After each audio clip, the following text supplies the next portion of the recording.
regular meeting for July the 23rd. At this time, we will have our invocation by Commissioner Hammond. Let us pray. Our dear Heavenly Father, we thank you for another day that you've given us. We thank you that we have the opportunity to come together and discuss the business of the county. And dear Lord, as always, we just ask that you be in our presence, that you guide our thoughts, our actions, and our words, that everything that we do will be in the best interest of those who live here in this county. Dear Lord, we thank you for everyone that's here tonight, and we just ask that you'll give everyone safe travels as they go back to their respective homes. And we pray these things in your name. Amen. Amen. Amen. I Pledge allegiance to the flag of the United States of America and to the republic for which it stands, one nation, under God, indivisible, with liberty and justice for all. At this time, we would like to adopt the agenda as presented. Can I get a motion? Is there a second? There's been a motion and a second to adopt the agenda. At this time, we'd like to ask for a vote. All those in favor? Anyone opposed? Motion carries. Thank you. Also moving on our agenda, the next item is to adopt the minutes from July the 10th, our regular meeting at 9 a.m. Can I get a motion that we adopt the minutes as presented? So moved. Second. There's been a motion and a second. At this time, I'd like to call for a vote. All those in favor? Motion carries. Thank you. Moving down to our next item on the agenda is municipal comments. I did see Mayor Glover. I don't know if she was able to get a seat. There she is. Okay. I probably need to be quiet, but I wish this crowd would be here at every meeting. Lord, keep it so full. And I encourage all of you that are here tonight, y'all come out here. Tuesday night, every is morning. Thank you. Thank you, Commissioner. Thank you. I don't want to overlook anyone. Is there anyone representing any other municipalities? No? Well, thank you for that. Moving down further in our agenda is the Constitution officers. Any comments? I see we have someone from the Sheriff Department. Nothing at this time? Thank you. We're moving along good now. The next item is department head comments. All right. We asked the department heads really because of the hearing to just basically hold their presentation. All right. Next meeting. Because of the length of our meeting today and our public hearings, our department heads won't have any comments this time, but we're glad to have those that are here today. Skip does a great job of keeping our video and keeping us up to date, so a lot of that will be presented today as well. So thank you. Moving further on, before we go into the public hearing, our staff and our county administrator would like to make some comments. So at this time, I yield the floor to Mr. Gay. Thank you, Madam Chair, Commissioners. Can you hear? Can everybody hear? Everybody hear me? Okay. I just wanted to cover a few things tonight for the benefit of the board and the benefit of the audience. And I appreciate the opportunity to do this under the, basically the department head comments section. This evening, you guys are going to be hearing 4 requests for road closures. Those are on your agenda. And of course, Kathy Johnson here, our Community Development Director, is going to be giving you specific information on each request. She's going to be talking about staff's review based on the county road closure ordinance and comments from our public safety divisions. And before you move forward with the individual request, I want to kind of give you guys and the audience some information on road closures in general. There's been a lot of information that's been disseminated on road closures. Some of it is not correct, some of it is just misinformation, and some of it is, it's just kind of just simply not correct or not true. I have provided each of you with a copy of the state law, okay? Now, the state law details the procedures that counties and cities must follow. And the overriding issue is servant substantial public purpose. That's the overriding issue. You can see on the copy here, it actually starts over on B, and it covers Section B. Section A is for abandonment of state routes. Section C is for abandonment of city streets. Now, it also says in this that it doesn't require survey. It could have it says it must be accompanied by a plat or a sketch. And I think we have a little both tonight.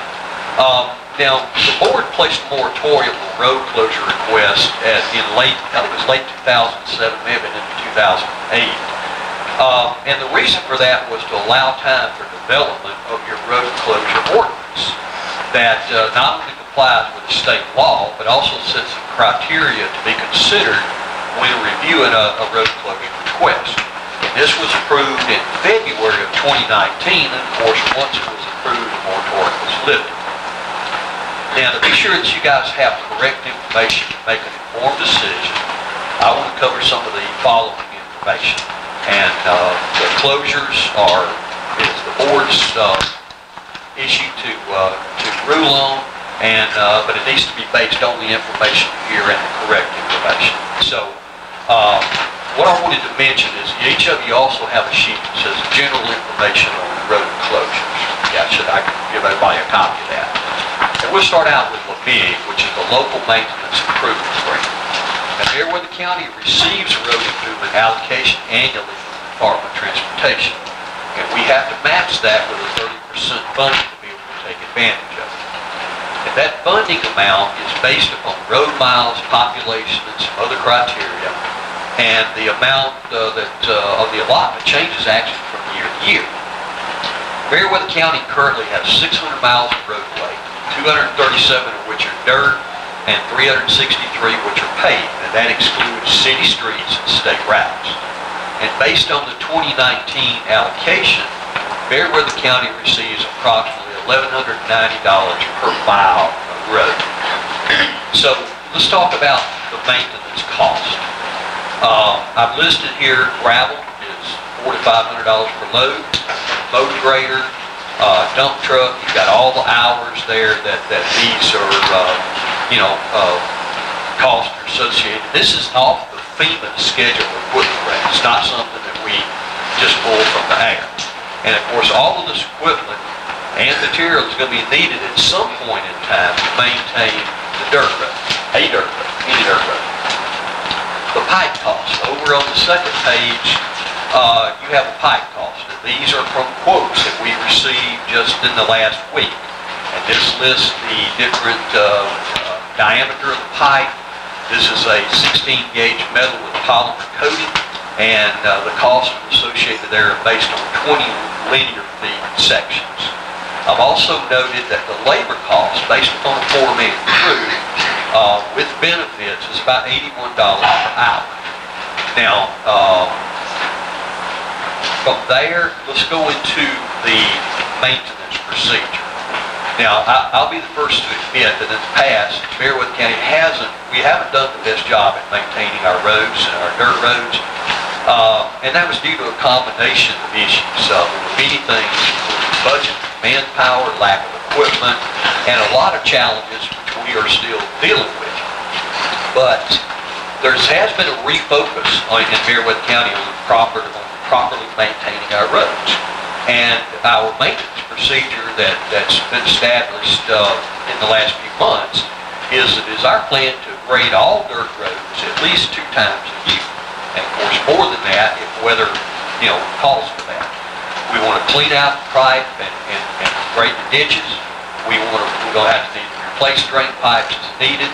We need to boom ax the road, every 2 years. So we'll have a 2-year cycle on the road.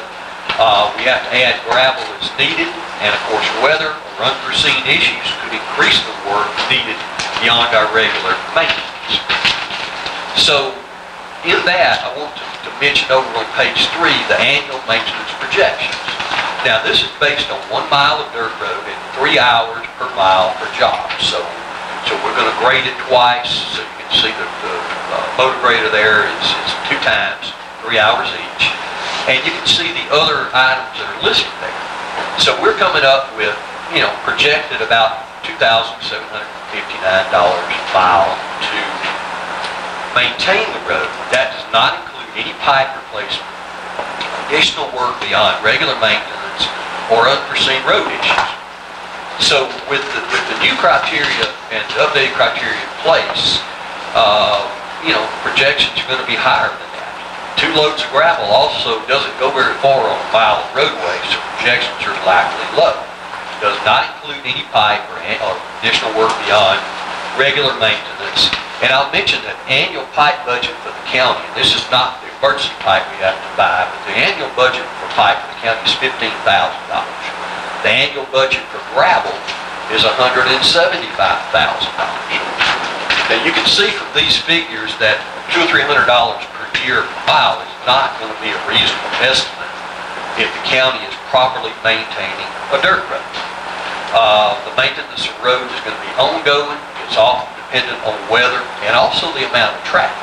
So there's not a lot of traffic. Sometimes you don't have to have a lot of work, but oftentimes you do.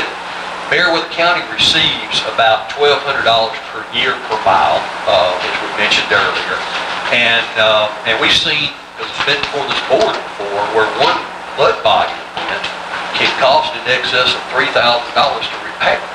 We had that down on Southern Branches Road, I think, at one time. I've got some examples of the cost of maintaining some other dirt roads that how people would live on and that we maintain regularly. I've got a road here, which I think we have some citizens here tonight. During the last 18 months, we motor-graded it 4 times. We put gravel on it 4 times. We've had 17 calls to pick up trash or debris or dead animals. 3 calls on pipe, specialty calls, washout 6 calls. And if you just consider the motor grading gravel, the trash, and the hours of work, it's like $36.74. And that doesn't go into the bridges or the pipes or whatever we did. Going over to another road, and we've received 10 calls on it. This is the last 18 months. We've motor graded it 5 times, put gravel on it twice, replaced 1 pipe, cleaned the ditches, and that's again exceeds the $1,100, $1,200 we received. Another road we've had 9 on. We motor graded it 3 times, put gravel on it 2 times on the pipe, 1 time on the signage. Now, whether or not we have spent a lot of money on the roads that are tonight for y'all's consideration, the fact is that if we need to maintain our roads, and we do intend and we do have a better plan going forward. And bottom line is that we spend a lot more on our roads every year than the big funds provide. And you guys know that. We have to subsidize it by 30 to 50% every year out of SPLOST. Still, it's not enough to get everything done. And the county maintains the road system for the benefit of its citizens, as long as the road serves a substantial public purpose. Talk about terms of right-of-way. The right-of-way falls into 2 categories. You have deeded right-of-way and prescriptive right-of-way. Now, roads with deeded right-of-way are owned by the county. They were made by deed, and the county is owner to do anything allowable within the law, including widening the road within the within the right-of-way and placement of utilities within the right-of-way limits. So we can place those utilities in the right-of-way limits. Now, the roads with prescriptive right-of-way is a right-of-way, a prescriptive right-of-way on roads is a right-of-way by consent, either expressed or implied, of the owner of the land crossed. Prescriptive right-of-way gives the public the right to travel and maintain the existing roadway and ditches. The roadway cannot be widened without from the existing uses without the property owner's permission. And the right-of-way is often described as back a ditch to back a ditch because that's what is needed in order to maintain proper drainage. As far as ownership of the road, the county only has the right of ingress and egress by permission of the owners and has no ownership in the property road bed. The adjoining property owners are oftentimes the owners of the land because it crosses their land and it's just a use that the county has received. Now, there's been some conversation that well, the county needs all the roads in the county for future development. And I will only say that development along prescriptive right-of-way dirt roads is not a wise plan for Bearwood County. The roads cannot be widened or expanded without the consent of the property owners, and development would soon outpace the ability of the road to carry the traffic. Below-ground utilities could not be placed along the right-of-way without acquisition of additional right-of-way or utility easements. And I know we could all imagine what a 500-lot subdivision would look like coming off on a 12-foot, 15-foot dirt road with 1,000 automobile trips a day. It would be ugly very soon.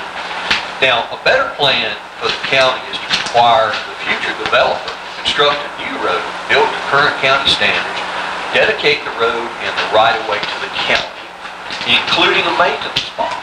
And instead of a 15 or 16-foot road, we need to require a minimum of 60-foot deed of right-of-way for future road maintenance and possible state funding. That could be reduced to 50 feet if you had a curb and gutter section. And whether a road is abandoned or not, I would not recommend a subdivision development off a dirt road with restricted right-of-way. I think that has to be improved regardless of whether, you guys look at it consider abandoned road or not. Another statement was that closing the roads could impact fire, EMS, law enforcement's ability to do their jobs, and homeowners insurance could increase. That's a pretty broad statement, and I agree that it could happen. But I'll also understand that for that to happen, the county would just have to haphazardly close roads, and you're not going to do that. The ordinances you've already put in place, the procedures you've already established, you will know from the Public Safety Department's comments if there is any issues or concerns. And if they are, the staff in Kathy's review will quickly point out that there are concerns. And I just want you guys to have the facts that go with this. And again, it's the board's decision, and you'll hear specifics from Kathy. You'll hear specifics from the applicants, and you will also hear from others that want to voice their opinion. But I wanted you guys to know that these are some of the facts that should be used in consideration. And I just want you guys to know what the true cost was, some of the other issues associated with it. So I'd be happy to answer any questions the board has, and if not, that's what I just want. Any board member have any questions or want clarity on anything? All right.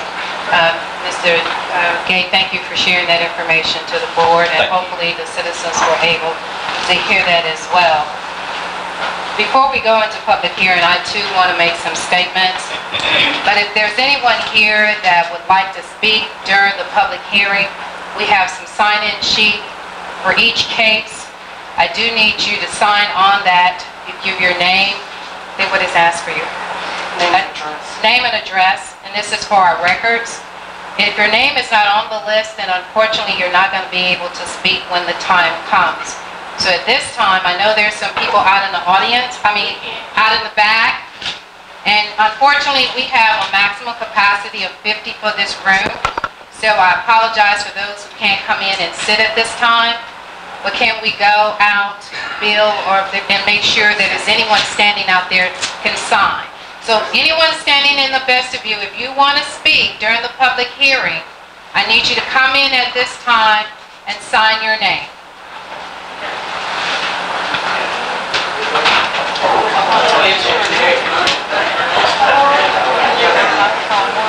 I don't know, is this mic working? Yeah, I hear it. We can hear it. I hear it. Skip. Skip. We have a microphone. It needs to be closer to me. They will mention 4 different items, so if they want to Ladies and gentlemen, there's 4 different cases that's going to be discussed tonight.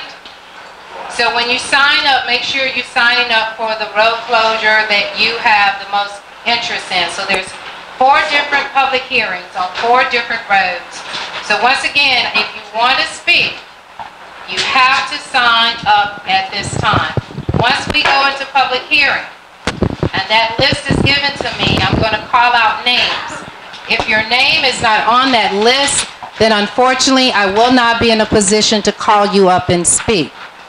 After we have our public hearing and we go back into regular session, at the very end of our agenda meeting, we have a section for public comments. This is an opportunity for citizens to come and speak on any issue that they have, and at the public comments, you have 3 minutes. That has nothing to do with the public hearing, but either way, whether it's the public hearing or the public comment, you have to sign your name. We need you to do that. So once again, I'm asking everyone who's interested in speaking to go ahead and sign up at this time. We are here this evening to conduct our regular evening meeting of the Board of Commissioners scheduled on tonight, and an agenda for 4 public hearings on road closure. We allowed a reasonable time to address all the agenda items, but we're going to conduct this meeting in a very professional manner. That means being respectful of each other, the Board of Commissioners, the county staff, and the person who is speaking. Whether or not you agree with the opinion, we will not tolerate loud outbursts, talking over anyone, unfounded allegations, or conduct that disrupt the process of the meeting. If anyone fails to follow these rules, I will call out of order. I have no desire to hit this gavel, but if it gets out of order, I will. If the conduct continues, I ask that you be removed from the meeting. I will also ask that the Board of Commissioners hold their comments until after everyone's had an opportunity to speak, unless you have any questions for the county staff or the person presenting. In order to properly conduct this hearing and assure that all parties have an opportunity to express their opinion, we will follow this format and criteria. First, we will hear from the county staff, from the applicant, and from the public comments. Then allow the applicant a time for rebuttal. If you are speaking for the entire group, you will be allowed 15 minutes for your presentation. So each side gets a total of 15 minutes. If you're not speaking for an entire group, each individual will be allowed to speak 3 minutes. But the overall time cannot exceed 15 minutes. So let me clarify that again. Each side gets a total of 15 minutes. Blank. That's it. Now, you can choose to have one person speak on your behalf for the entire 15 minutes. That is your desire. Or you can have 2 people speak. But it doesn't make a difference how many speak. The total amount of time is 15 minutes. Now, if you're with a group and you want to designate one person to speak on your behalf, you can. If you want to sign up and you want to give them your 3 minutes, you can. But regardless of the amount, everyone has 15 minutes. The applicant will have a rebuttal time to come back after things have been discussed, but unfortunately, only the applicant has the opportunity for rebuttal. Are we clear on that? Thank you. Once again, we have a sign-in sheet, and for those who wish to speak, your name needs to be on the sign-in sheet. I know that everyone has an opinion. They have different ways they feel about this, and we want to hear theirs. But I need you to address your thoughts to the board. Not to the individuals that are speaking, but to the board. So if something is said that you don't agree, you still address it to the board. You do not address it to the person that's speaking. Right. So once again, this will be conducted in the most professional way. And I have no desire to hit this gavel, but I will. And so we ask that, once again, be respectful. We're all adults, and I think that we can do this in a smooth manner. There's 4 cases, and we're probably looking at 35 to 40 minutes per case. So we're looking at 2 hours easily just to hear the 4 cases. So if you're not comfortable kind of wiggling your seat right now, we might give you a moment to stretch, you know. But it's going to be a long meeting, and we want to be able to hear from everybody. So truly be respectful of those who are doing their presentation. Mr. Bill, will you be our timekeeper? All right. Right before your 3 minutes is up, if there's any way possible, we can just let them know they have like 30 seconds or something so they can wrap it up, if you don't mind. All right. Thank you.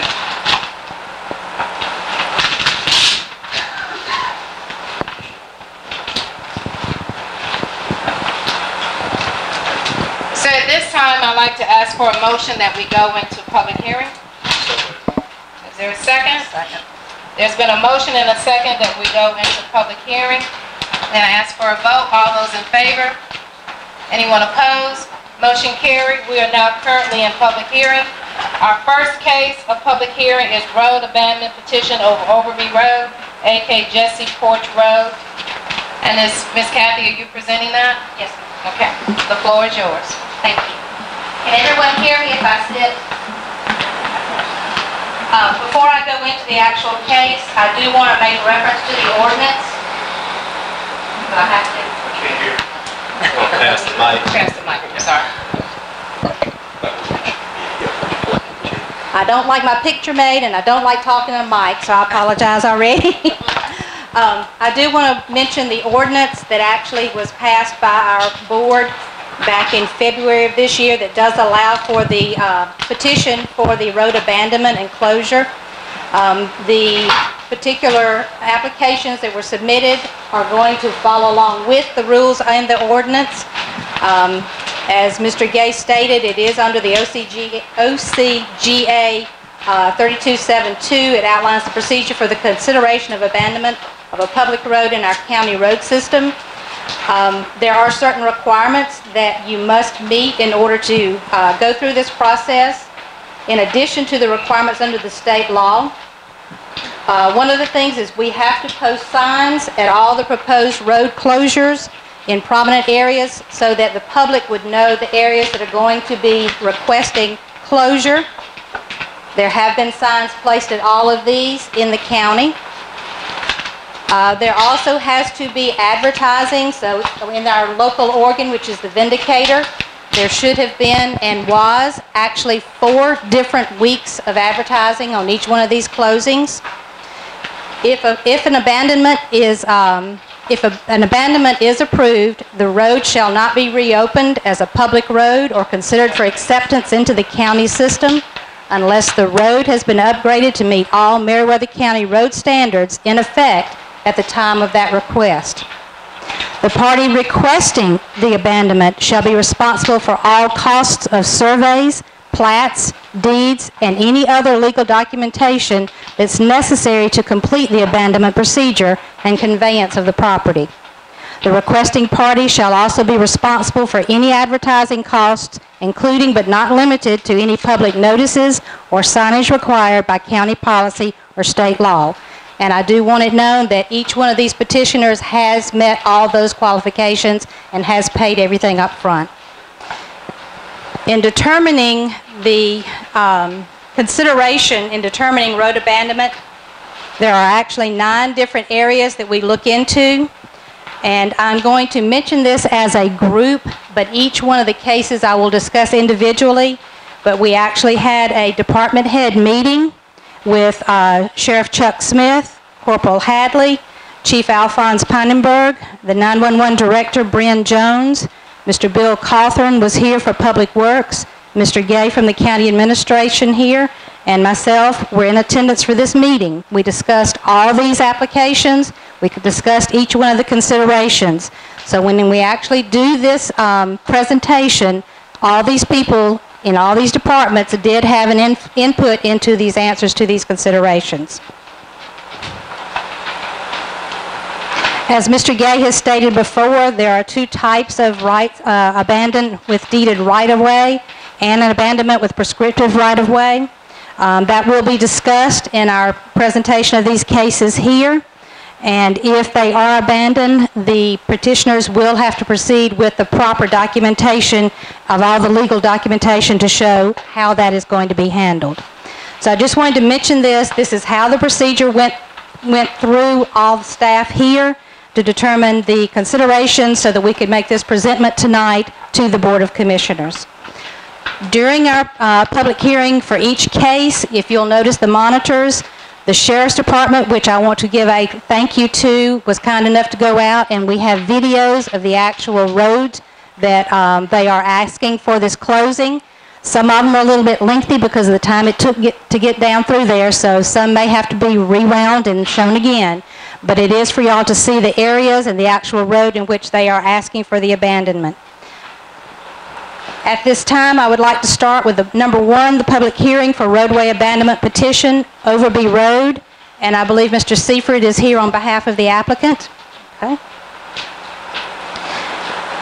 The first consideration given is, do all property owners who live or own property on the roadway proposed for closure agree with that closure? The answer on that one is yes. All property owners did sign the petition in favor of closing the road. Mr. Seaford and his family own numerous companies that have ownership on that road, as well as a Mr. Lamar Cagle, who is not a resident of the county here but does own property, and that covers the entire area that they are asking for closure on.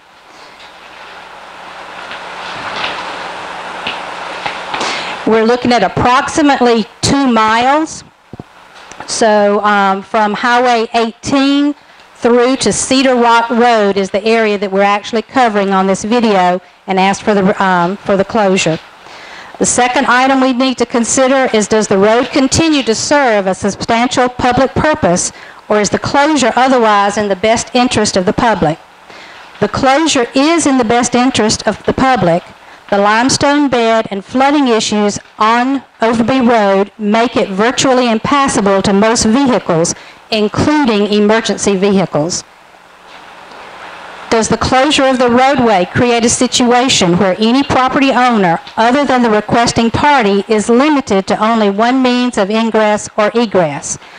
The answer on that one is no. The current property owners are the only ones that would be affected with this road closure.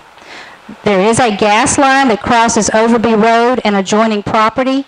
Access must be granted for maintenance and repairs for this and any other utilities along that property. Is the roadway commonly used as a shorter access route to other roadways? No, other than the current property owner's access. Does closure of the roadway impact the delivery of emergency services to the general public? No, the road is basically impassable by most emergency delivery vehicles. Does cost of maintaining the road section exceed the amount of funding received from GDOT, LMIG, and other sources for maintenance of said road?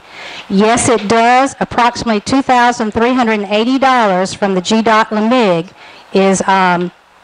is what we get on that road, and the proper annual maintenance of that road would exceed that allocation. Does the road abandonment prevent access to family cemeteries? And if so, will an access easement be provided? There are no known family cemeteries accessed from this road. Meriwether County shall request input from Meriwether County Sheriff's Office, all public safety departments, E911, and Public Works, and consider any comments received from those departments in making the decisions. Okay?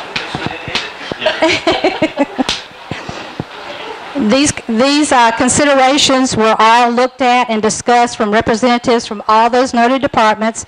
They were on hand during the meeting and voiced any concerns they had over the road closings in relation to their departments. The comments were all incorporated into each of these considerations. Any additional information that may be important in the determination of closure of the road. A condition of approval of closing Overby Road shall require verification and update of addresses of any and all residences with the 911 director. The right-of-way on Overby Road is prescriptive. If the road is abandoned by the county, Meriwether County will not consider reopening in the future until the road is brought up to county specifications at the time of rededication. A 60-foot right-of-way, which is recognized by GDOT, would allow 2 cars to pass, the ditches, and any future utility corridor within the shoulders of the road. As I said, some of these are going to go a while. I'm not sure how long that one goes, but we're going to continue to show that.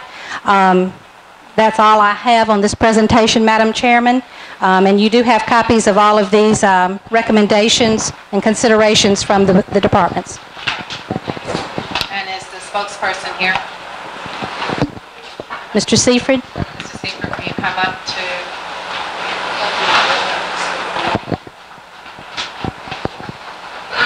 Here, state your name and is he signed? Yes, sir.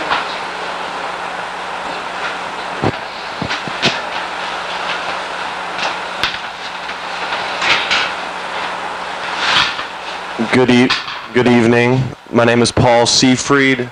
Address is 310 Overby Road, Greenville, Georgia. First off, thank you, Kathy, for the presentation, and I appreciate the Board of Commissioners' time this evening. Like I said, my name is Paul Seafried. I'm here representing the Seafried family in the petition to close Overby Road. Over the past 20 years, our family's been purchasing properties in Meriwether County, and we have now assembled about 5,000 acres of contiguous land south of Highway 18 between Greenville and Woodbury.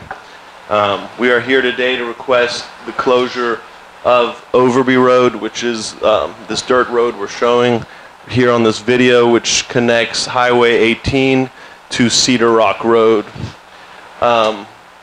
As we mentioned, the Seafried family controls all the parcels along Overby Road, except for one parcel, which is at the end of Overby Road in Cedar Rock, which is owned by Mr. Lamar Cagle, who is also in favor of the closing of the road. We have outlined in our petition some of the reasons we are requesting the closure of the road, but I'm happy to go over them quickly while we have this audience. And first one is, as you can see here in the video, the road is in very bad condition. It's almost impassable with a regular vehicle without four-wheel drive. So that's one of the first reasons we would like to close it, because of non-maintenance, and it's also rarely used by the public because of the condition it's in. We've had issues over the last years with folks coming on that road to dump trash, as well as had issues with poachers and other folks on utility vehicles driving on the road, damaging the road, and also accessing our property. The point we mentioned earlier is that we do control the parcels on both sides of the road, so there shouldn't be any other parties impacted by the closure. I think most folks who live in the area would agree that it's not really a shortcut riding down that road. It's a lot quicker to go down Cedar Rock to 18 and then head back west towards Greenville. And I'm open to any questions. Thank you. Does any board members have any questions at this time? Thank you for your presentation. All right. There have been two other people who have signed up that wants to speak. At this time, Mr. Bruce O'Neill, name is on the list. Mr. O'Neill, you're welcome to come up. Thank you, Mr. Once again, state your name and your address, please. My name is Bruce O'Neill, and I live at 14979 Highway 85, north of Woodbury. Right. If it's on, can you hear me? Yes. Okay. Speak into the mic, because you have people in the back that wants to hear. I use this road myself as a shortcut. I know it was said that folks don't use it as a shortcut, but I've been using it all my life. And it is a shortcut if you're in the Manchester area and you want to get back to the Woodbury area. Especially if you want to go by Lake Meriwether, Owens Road, Waddell Road. It's a shortcut back into Woodbury. And I agree, it hadn't been maintained to the standards it should be maintained. But I'm against closing of any roads from Meriwether County. Because in the future, we're going to need these roads for expansion and growth. And that's about all I can say about that, other than there's a lot of traffic on that road, because when I go through there, I always meet one or two cars myself. Now, I can't speak over a 24-hour period how much traffic's on it, but I use it 10 or 12 times a year myself, going through it as a shortcut. And I always meet a car or two, so I know it's traveled quite a bit. And I really don't think it's right for the county to give these roads away. It's been open hundreds of years. just because somebody from some other place in the world comes over here and buys the land on both sides of the road. I don't think it's right to give them away. That's really all I got to say about that. Thank you. Thank you, Mr. O'Neill, for your comments. The next person on the list is the first name Street, Manley? I'm on the next one, I'm sorry. Okay, so you're not on, okay, all right.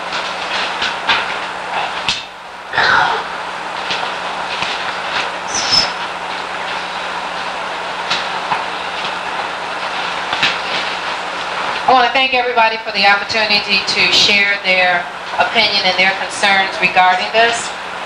At this time, we're going to put on the floor a motion to go out of public hearing. Oh, that's right, I'm sorry. He gets to revote. Do you want to make any more comments regarding what was said earlier? Yeah, 3 minutes. You have 3 minutes? I think I'm fine. Okay, thank you, sorry about that. So at this time, I'd like to have a motion that we go out of public hearing back into regular session. So moved. Second. All right, there's been a motion and a second to go out of public hearing back into our regular meeting. At this time, I'd like to ask for a vote. All those in favor? Anyone opposed? Motion carried. We're back in the regular meeting at this time.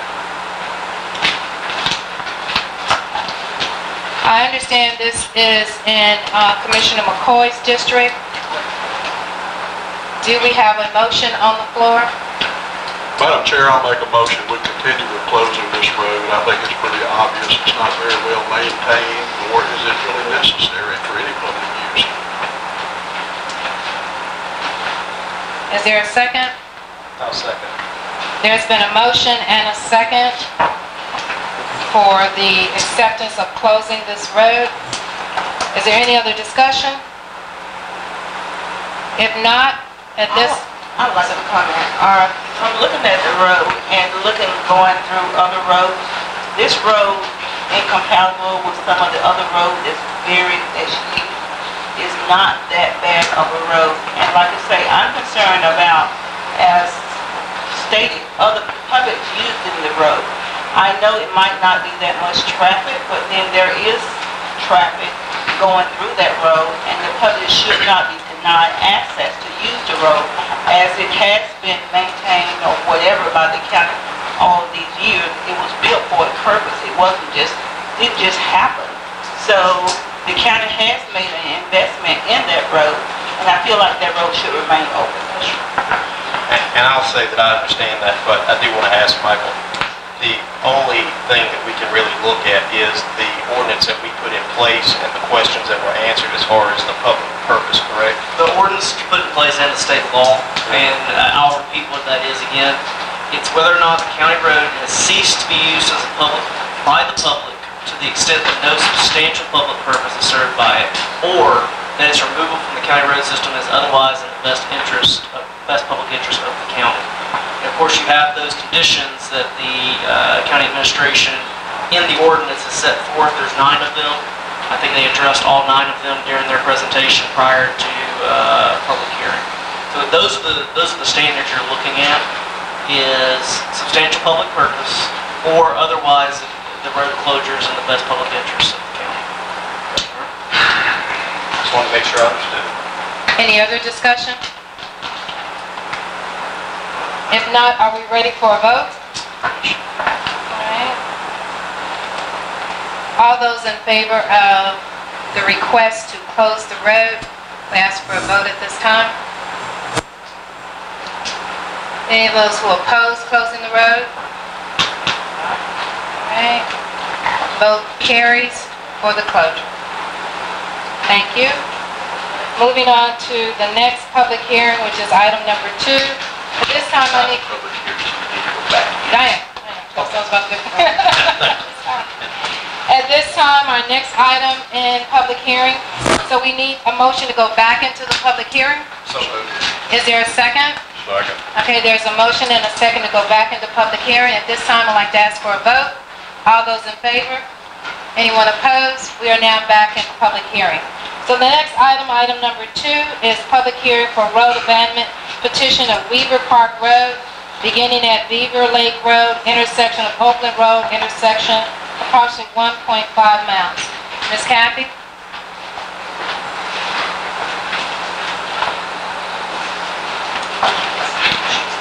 Thank you, Madam Chair. We have case 2, a public hearing for roadway abandonment petition, Weaver Parks Road, beginning at Beaver Lakes Road intersection to the Oakland Road intersection, approximately 1.5 miles. Mr. Lumsden is the applicant on this. This is actually a road that divides Commission District 1 and 3, so Chairman Hines and Mr. McCoy are both the commissioners in this area. Again, the applicant has met all the requirements to have his petition brought before the board. And we do have the 9 considerations that were brought forth in our meeting, and I'll go through those as a presentation for the application for closure. Do all the property owners who live or own property on the roadway proposed for closure agree with the closure? Yes. Mr. Lumsden is the only one on that road, and I believe Mr. Nally has a piece that actually touches it as well, both of which did sign the petition for closure. Does the road continue to serve a substantial public purpose, or is the closure otherwise in the best public interest? Closure is in the best interest of the public.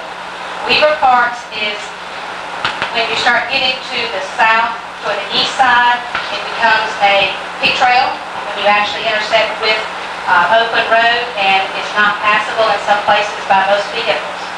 Does the closure of the roadway create a situation where any property owner, other than the requesting party, is limited to only one means of ingress or egress? No, all the current property owners are the only ones that would be affected in this area. Is the roadway commonly used as a shorter access route to other roadways? No, the access cannot be gained over White Oak Creek. The bridge was destroyed by a fire approximately 30 years ago. Does the closure of the roadway impact the delivery of emergency services to the general public? No, the road is basically impassable at points by most of the emergency delivery vehicles. Does cost of maintaining the road section exceed the amount of funding received from GDOT, LMIG, or other sources for maintenance of the said road? Yes, it does. The LMIG funds received are approximately $1,785 a year. Proper annual maintenance would exceed the LMIG allocation. Does the road abandonment prevent access to family cemeteries? And if so, will an access easement be provided?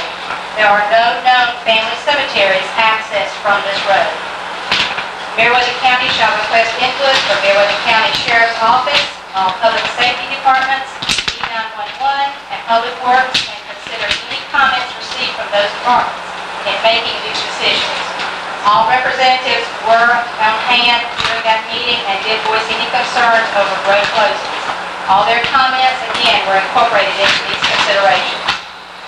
Any additional information that may be important in the determination of the closure of the road. Again, we have a condition that if the road is approved for closing, this portion of Weaver Parks Road shall require verification and update of addresses of any and all residences with the 911 director. The right-of-way on Weaver Parks Road is a prescriptive right-of-way. If this is abandoned by the county, Meriwether County will not consider reopening in future until the road is brought up to county specs at the time of a rededication, which would be a 60-foot right-of-way that's recognized by GDOT, would allow for 2 cars to pass, ditches, and future utility corridors within the shoulders of the road.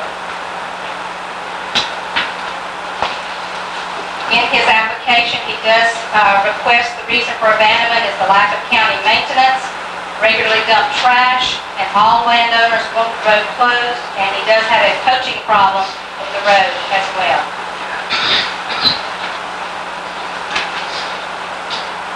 Madam Chairman. Okay, thank you. At this time, the applicant will be having the first opportunity to speak. Remember, you have a total of 15 minutes, whether you have a representative, and then the opposing side will also have 15 minutes. I currently have on this list have signed up, have 6 people. So just wanted to let you know, you have a total of 15 minutes, period. You can either do your 3 minutes or whatever, or you can consign each. Each side is 15 minutes. But on the other side, I just want to make sure that everybody understands that. All right, at this time, the applicant can come up and speak. This is Mr. Lumpson. Thank you, Madam Chairwoman, Commissioners. I appreciate the opportunity. The Lumsden family and the Nally family have petitioned to close a portion of 2 roads that lead to nowhere. We own these roads, we pay taxes on them, and the county has a prescriptive easement. There has been a lot of misinformation and outright falsehoods peddled to the citizens of our county regarding road closures. The people are intentionally polarizing the community by getting... Excuse me, I'm sorry. We want everybody to hear you, not only us, but the people in the back. There's people who come today to hear. Please speak into the mic and to speak as loud as you can. Surely. Put up close. Surely. There has been a lot of misinformation and outright falsehoods peddled to the citizens of our county regarding road closures. People are intentionally polarizing the community by getting petitions signed full of inaccuracies. Mr. Rawlinson was so enthusiastic. Excuse me. We really want to hear your point of view.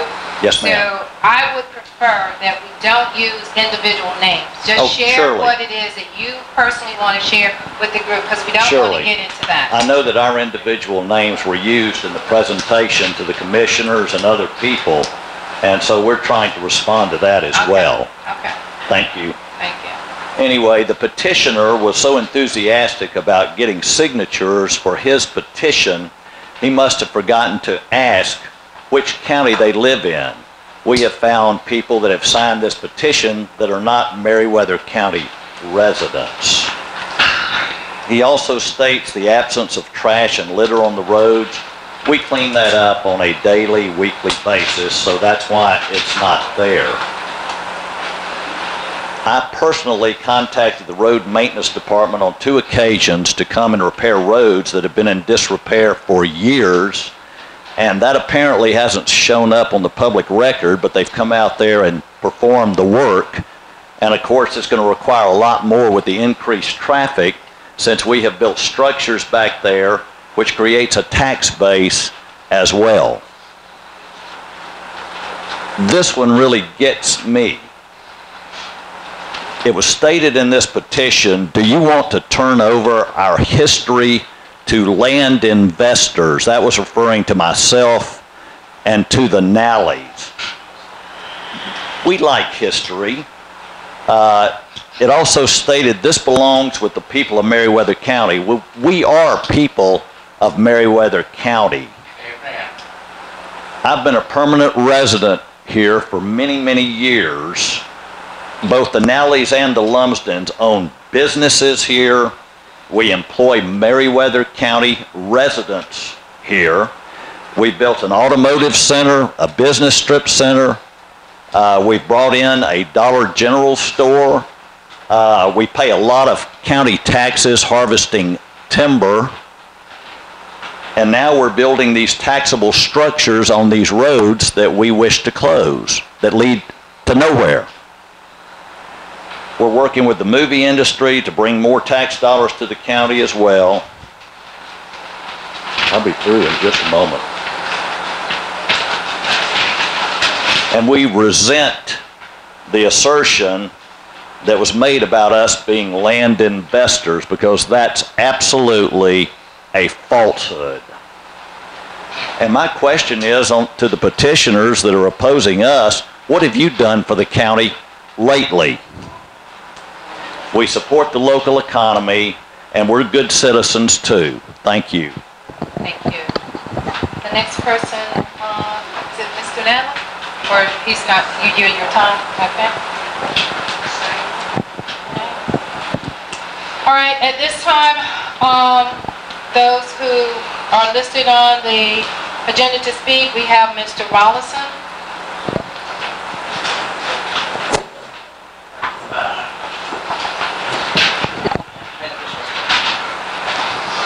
How many people have to speak in 3 minutes? 15, Are you speaking for an entire group, or are you just speaking for yourself because you have 3 minutes? Now, we have Mr. Derek Hay, Mr. Bruce O'Neill, and Mr. Mark, is this Woodruff? Waldrop to speak. So are you all yielding any of your time, or you just? I am on the closing side. He's for closing. I'm for. Okay. So you need to speak next then? I'm sorry, because it doesn't tell me who's for or against it, so I apologize. Okay. So you're on the list. Do you mind coming up at this time? Sure. So it doesn't let me About know. 8 minutes left. He's got 8 minutes left? Over 15. Ms. Chairwoman Hines, thank you all commissioners. My name is Mark Waldrop. I live on 350 Barron Road in Gay. I am the land manager for the Nally family and oversee 3,100 acres for them. And over my 10 years of managing that property for them, I have had countless times when I've had poachers come in on the property off of Barron Road, also Oakland Road. I have a report here, an incident report from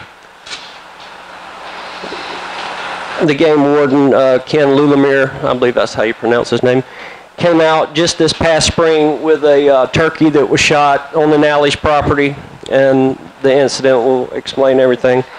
I have personally picked up truckloads of trash, trailer loads. I've had to bury a fiberglass boat that was dumped in one of our entrances off of Weaver Parks Road. I am also a Meriwether County volunteer firefighter and have been for, I think, 7 years now, 6 or 7 years. I've had to respond to a brushwoods fire on Weaver Parks in Oakland that was ignited by a cigarette butt that someone, a passerby, just threw out. I get numerous calls at night from Mr. Edward Argroves, who lives in the house on Mr. Lumsden's land, of gunshots, lights going through the woods. Just recently, I pulled out of one of the gates with my 2 daughters who are 11 and 12, and there was a male and a female sitting in front of our gate on the Nally's property, and his eyes were dilated, and I know he just didn't get back from the eye doctor. So evidently he was on some kind of drugs, and there was smoke coming out of the truck. And, you know, I had to explain to my daughters why they were on a dead-end road in the middle of Meriwether County that leads to nowhere. The road is closed. I found targets on the side of roads, where people have stopped and sighted in their guns, shell casings. Just numerous problems with the roads. The structure of the roads are in bad shape. I personally have done some road scraping just because it's so rough. I have to drive down it more than anybody. And so I just wanted to let all that be known, and I thank you for my time. Thank you. Is there anyone else on this list that is for the road closure? If not, then I'm going to move on to the next list of names. So I'm assuming these other 3 names are not for or against the road closure. So that's Mr. Rollison, Mr. Hay, and Mr. O'Neill. Is that true? Did I understand you say we're for the road closure? No, against the road closure. Alright. Okay. Alright. So at this time, the next person on the list is Mr. Kenneth Rollison.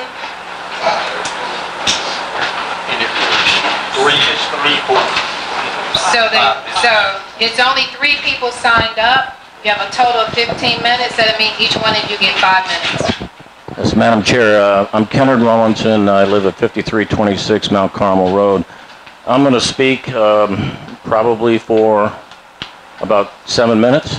5 minutes. It's 3 of you unless someone's willing to yield some of their time. It's a total of 15 minutes. Since there's only 3 of you have signed up to speak, that gives you 5 minutes each. Or otherwise, yeah, that's it. Unless once someone wants to yield some of their time to you. Madam Chairman, I'll yield my time. So, Mr. Bruce O'Neill, you're going to yield your time? All right. Mr. Hay, you want to yield your time, or you? So that means you're all giving him. Okay. So Mr. O'Neill is yielding your time, which is 5 minutes. You initially had 5 minutes, so that gives you a total of 10 minutes. And then Mr. Hay has 5 minutes, which gives you a total of 15 minutes. Yeah, thank you. He can have 2 minutes. All together, as long as it does not exceed over 10 minutes. Okay? That's fine. So where are we? We're going to start the clock now, and you need 2 minutes. That means you got 8 minutes. I got what? You got 8 minutes. 8 minutes, I haven't started. I know, but I'm saying you have a total of 8 minutes. You have 8 minutes because Bruce is going to do 2 minutes. And then the other gentleman's going to do 5. That gives you your total of 15. 3 minutes. He's on the list, Mr. Hay. All right. So let's don't complicate this. All right, you have 5 minutes. Bruce O'Neill has just gave you 2 minutes, so that gives you 7. And Mr. Hay just gave you 3 minutes, so that gives you a total of 10 minutes. Okay? As I said, I'm Kenneth Rawlinson, and I live on 5326 Mount Carmel Road. Back in October of 17, when this issue first came up, and I became aware of it, I went about sending out a petition to Meriwether County citizens. All of the addresses that were used in that petition came from District 1 voter registration rolls. Now, some of the people who have signed the petition signed Sonoy, because District 1 does have Sonoy residents. So what the applicant is saying, I have made no effort to get anybody from out of county. I just sent these to District 1 voter registration addresses. What I sent was a form that says, "We, the undersigned, wish to inform the Meriwether County Commission, and more specifically Shirley Hines, our District 1 Commissioner, that we are opposed to the county abandoning Oakland Road from the Covered Bridge to Beaver Lakes Road and from Weaver Parks Road to Beaver Lakes Road to Oakland Road." 264 county citizens signed the petition. I have my wife, okay, it's been given. That is the original petition right there. Okay, so 264. The next thing I want to speak about is the applicant talks about litter and trash.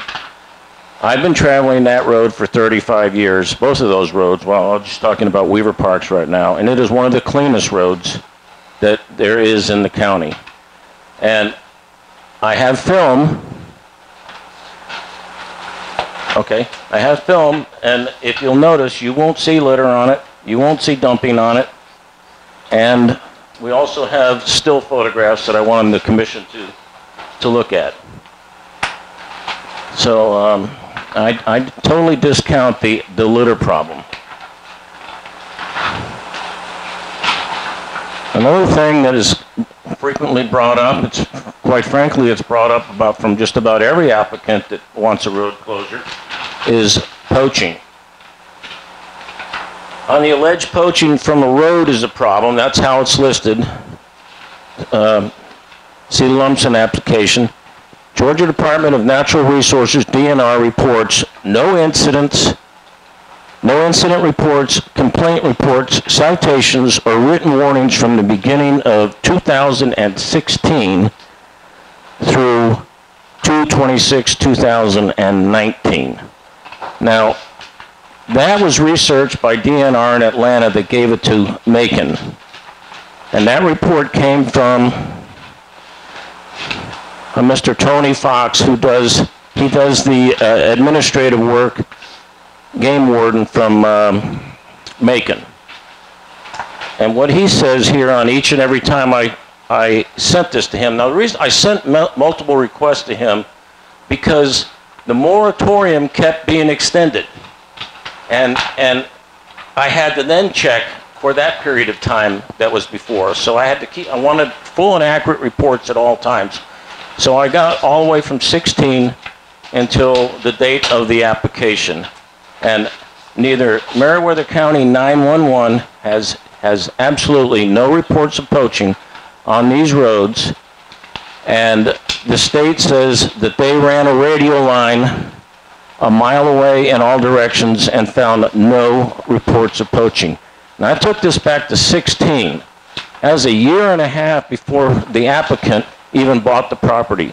The previous owner, Mr. Withers, never reported poaching either. So if you're being poached on and you're not reporting it, I just don't believe that that happens. If you're being poached on, you report it. There are no reports from either the county or the state of Georgia. Okay, so I'm going on now to the costs. One of the prime considerations in weighing whether to close or keep open a county road is the cost of maintaining that road. The Georgia Department of Transportation, through the Local Maintenance and Improvement Grant, provides funding through a GDOT-derived formula, which factors in centerline mileage, population, and other factors. In a letter dated March 7, 2018, GDOT District Pre-Construction Engineer Adam Smith states that Meriwether County would lose approximately $1,000 per year per mile of roadway closed. Accordingly, through a series of open records requests, I obtained the history of road maintenance for the 1.2-mile dirt roads portion of Weaver Parks Road and the road maintenance performed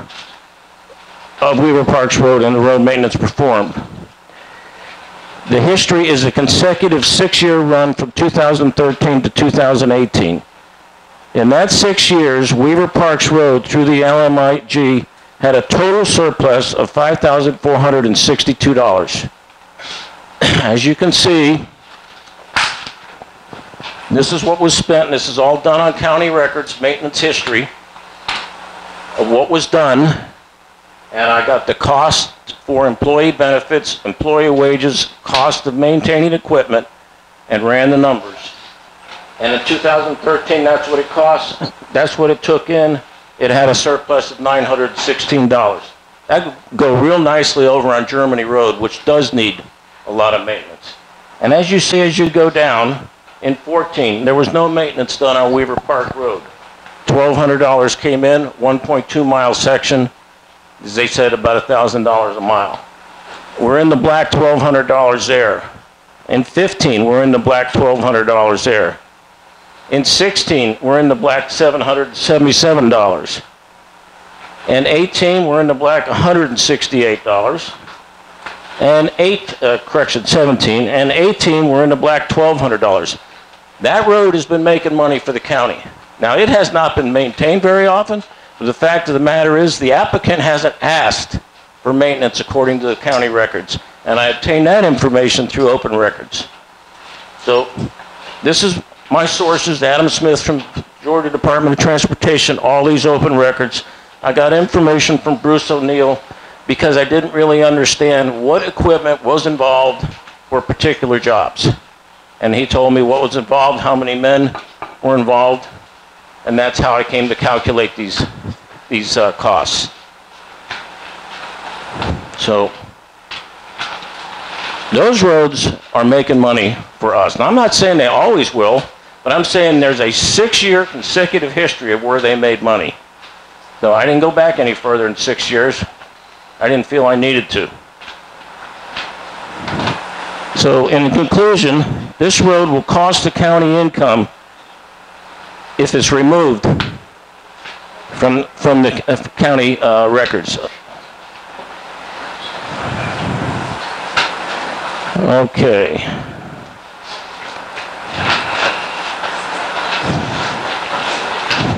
I'd like to speak a little bit. Okay. Okay, I got 2 minutes left here. So here's what I want to say to the applicant, where they cite lack of county maintenance. If lack of county maintenance is such a concern to the applicant, why hasn't Mr. Lumsden or his representatives contacted Meriwether County Administrator or the Meriwether County Clerk. From an open records response from Beverly Thomas, regarding your open records request dated April 8th, the administrator and the county clerk did not receive requests for maintenance on the roads listed on the request or from any other individuals or their representatives. The open time records request was for the time period May 1, 2017 to March 19, 2019. Trash is dumped on it regularly. Not true. Showing you the films of the road. I've showed you the pictures of the road. It's just simply not true. People, that's Mr. Nally's. All landowners want the road closed. That would be the three landowners, Mr. Nally, Mr. Lumpson, Mr. Brady. Of these three, only Mr. Lumpson is a Meriwether County resident. Mr. Nally is not, and when I say Nally, I'm talking about Clay Nally. The street Nally, I don't know anything about. This is not the applicant. Clay Nally is the applicant, and I don't know why he's not here. But he's the one that signed the petition. So he's not. He is a Cobb County resident. Okay? Poaching from the road is a problem. If it's so much of a problem as to ask for a road closure, why hasn't anyone ever reported poaching? From May and June of 2017 when Mr. Lumpson purchased the land through 2/26/2019. DNR has no reports of this at all, and neither does the county. And neither did the previous landowner report any poaching. There's no poaching. It has no poaching history. So that concludes my presentation. Thank you. Thank you. All right. Thank you. And the next person that's signed up to speak is Mr. Derek Hay. And I think you gave up 3 minutes, so you have 2 minutes.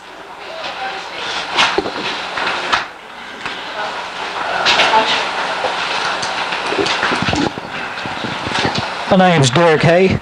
I live at 94 Halls Mill Road, and I'm against road closing altogether. One reason is I get up every morning and I go to work, just like the rest of all these people in here. Mr. Hay, address the board. Their tax money, their taxes are taken out funding these roads. That's how all these roads got built. I believe these roads belong to the citizens of Meriwether County. And they should be the one that had a voice on whether the road should be closed or left open. Not closing a road to just satisfy a couple of people, putting everybody else. If a taxpayer uses that road, it ought to be left open. And that's the way I feel about it. And if they talking about money, I mean, I've seen paved roads in terrible shape, potholes everywhere. Why don't they close them roads? I just can't see it. It's just a few people wants the road closed. These people paid for it. The road should be kept open. Their taxes. The roads belong to the Meriwether County citizens, not just a couple of people. Thank you. Thank you for your comments. At this time, the next person on the list to speak is Mr. Bruce O'Neill. And Mr. O'Neill, you gave 2 minutes, so now you have 3 minutes.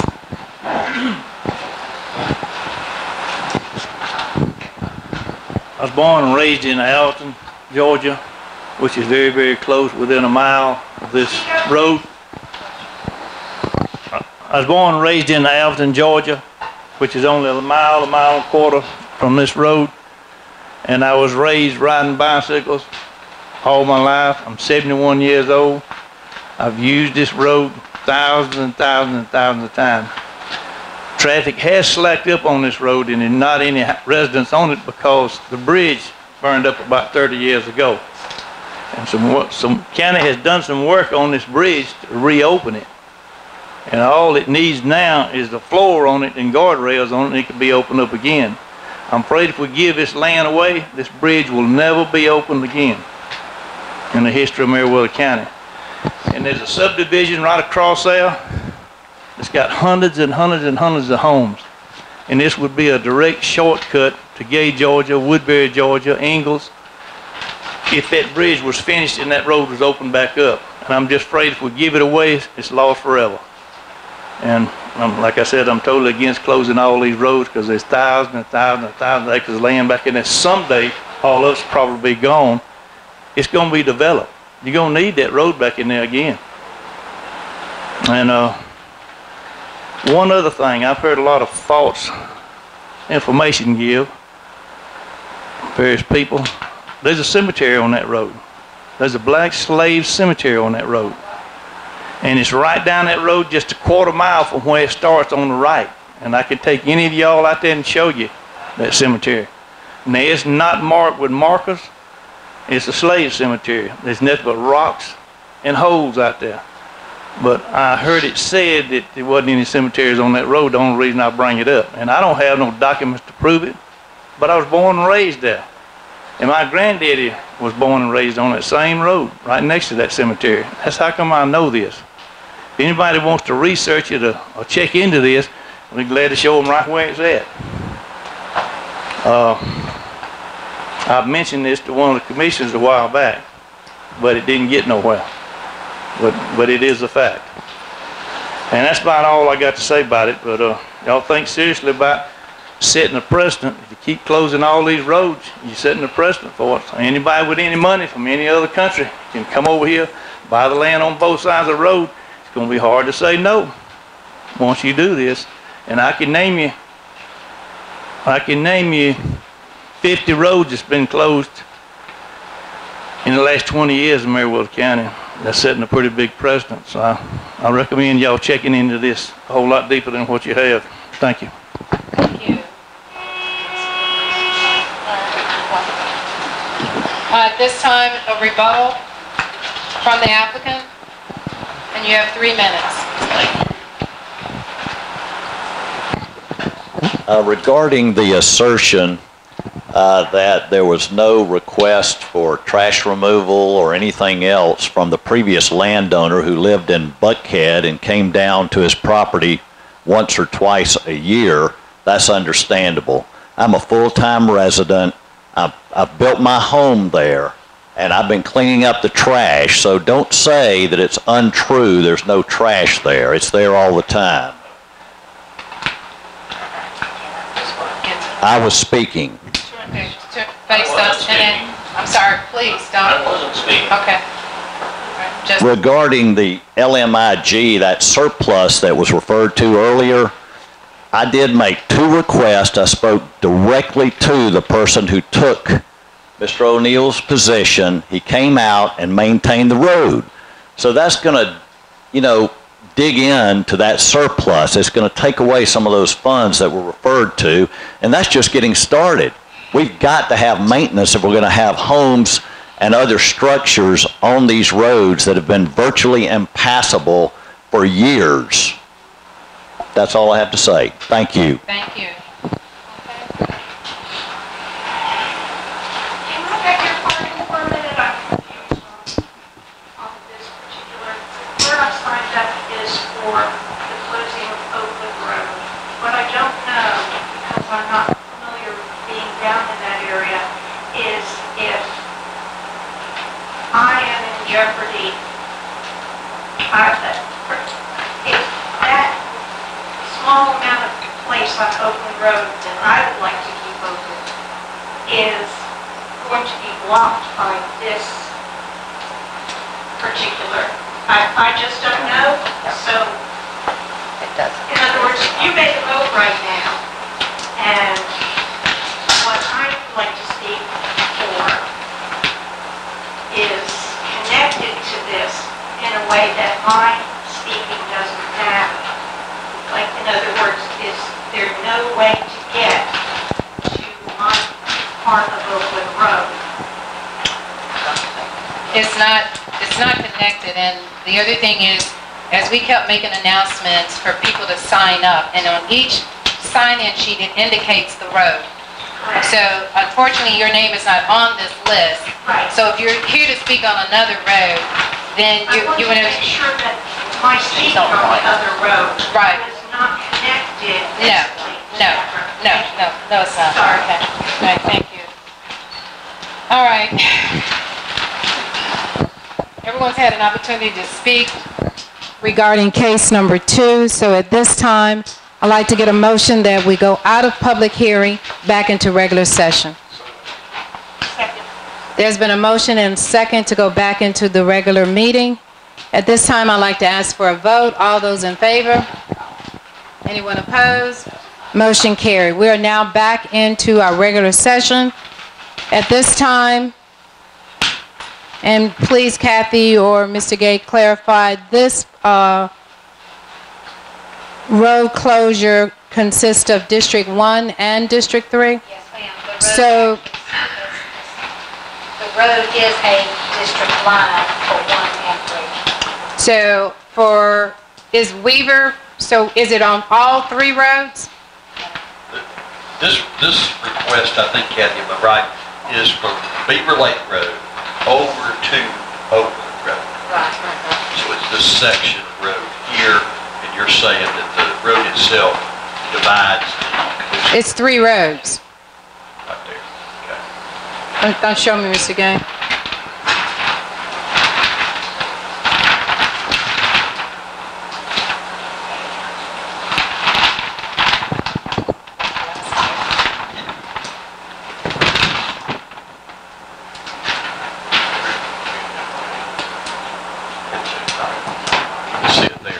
So you got it? All right. So Weaver Park Road is the one that divides. So one side of that road is in District 1 and one side of the road is in District 3. And then when we get down to Oakland Road, it does the same thing? So I don't have as much as you do, though. Okay. All right. And then Beaver Lake Road, where the houses and the subdivision, so it just breaks it off. All right. I just need to get a little clarity on that. Thank you.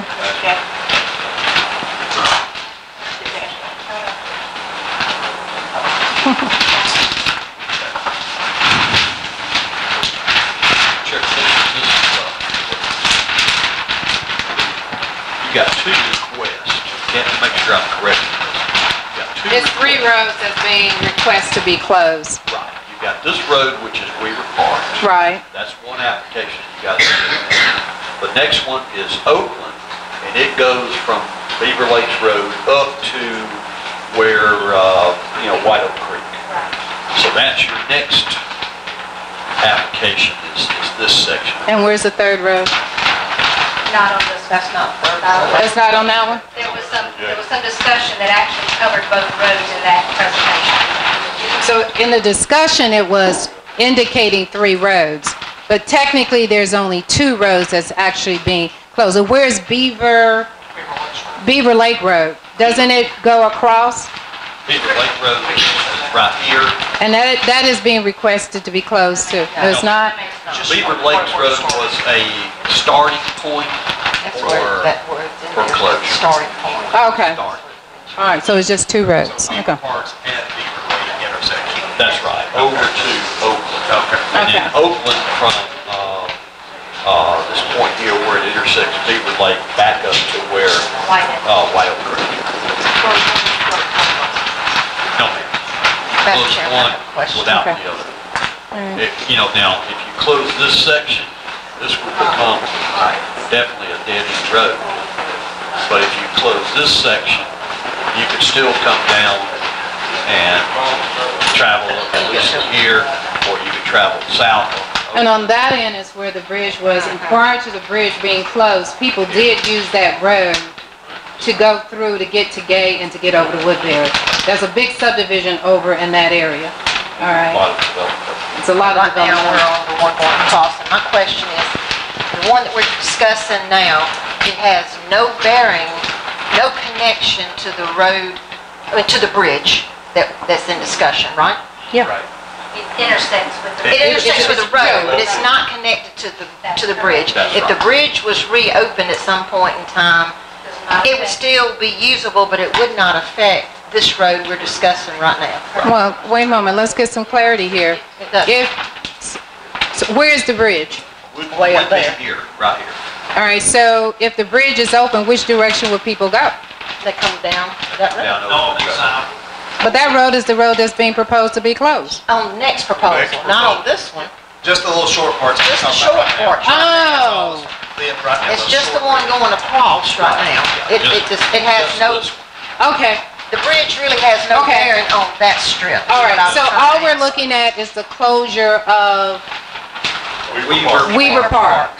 That would But we are going to hear about closing the other part. Yes. Okay. That's- All right. Thank you. I'm for some reason thinking they're all.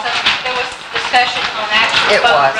That's the same thing the lady was asking about there. Right. too. Okay. That was her same Okay. question. Okay. All right. All right. Thank you. All right, thank you. So, at this time, we're back into regular session, and we need a motion. Do we have a motion on the floor regarding the closure of Beaver Park Road? No, Weaver Park. Weaver Park Road. That is in, we both, District 1 and District 3, both share that. Did you want me to do it? You can do it, I can do it, but it's just, you said I have more part of it, didn't you? No, the next road, you got the more, you got the bigger part. I know, so, but, I'll make a motion.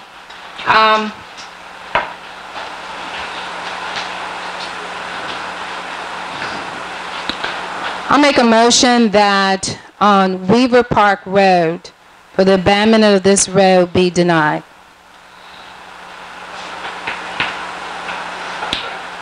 Is there a second? I second the motion. Okay, there's been a motion and a second. At this time, I'd like to ask for a vote. All those in favor of denying this closure, raise your hand or signify. Those opposed? Okay, motion carries. All right. So we need to make a motion for, right? I think we need to make a motion. There was a motion to deny that was opposed by 3 votes, and so there would need to be a new motion on the table for To the acceptance. acceptance. All right, so we need a motion on the floor to approve. I'd like to make that motion, but let me preface it just for a second. I appreciate the fervor y'all put into this. I mean, you did a good job. You're looking at it.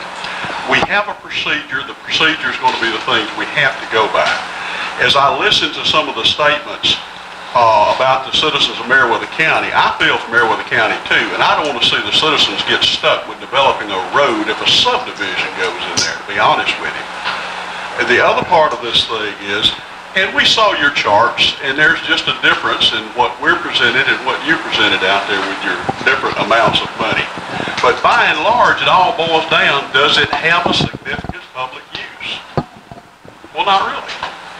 And we're going to discuss the bridge thing when we get over to Oakland just a little bit more. So I make a motion, with that having been said, to close Weaver Park.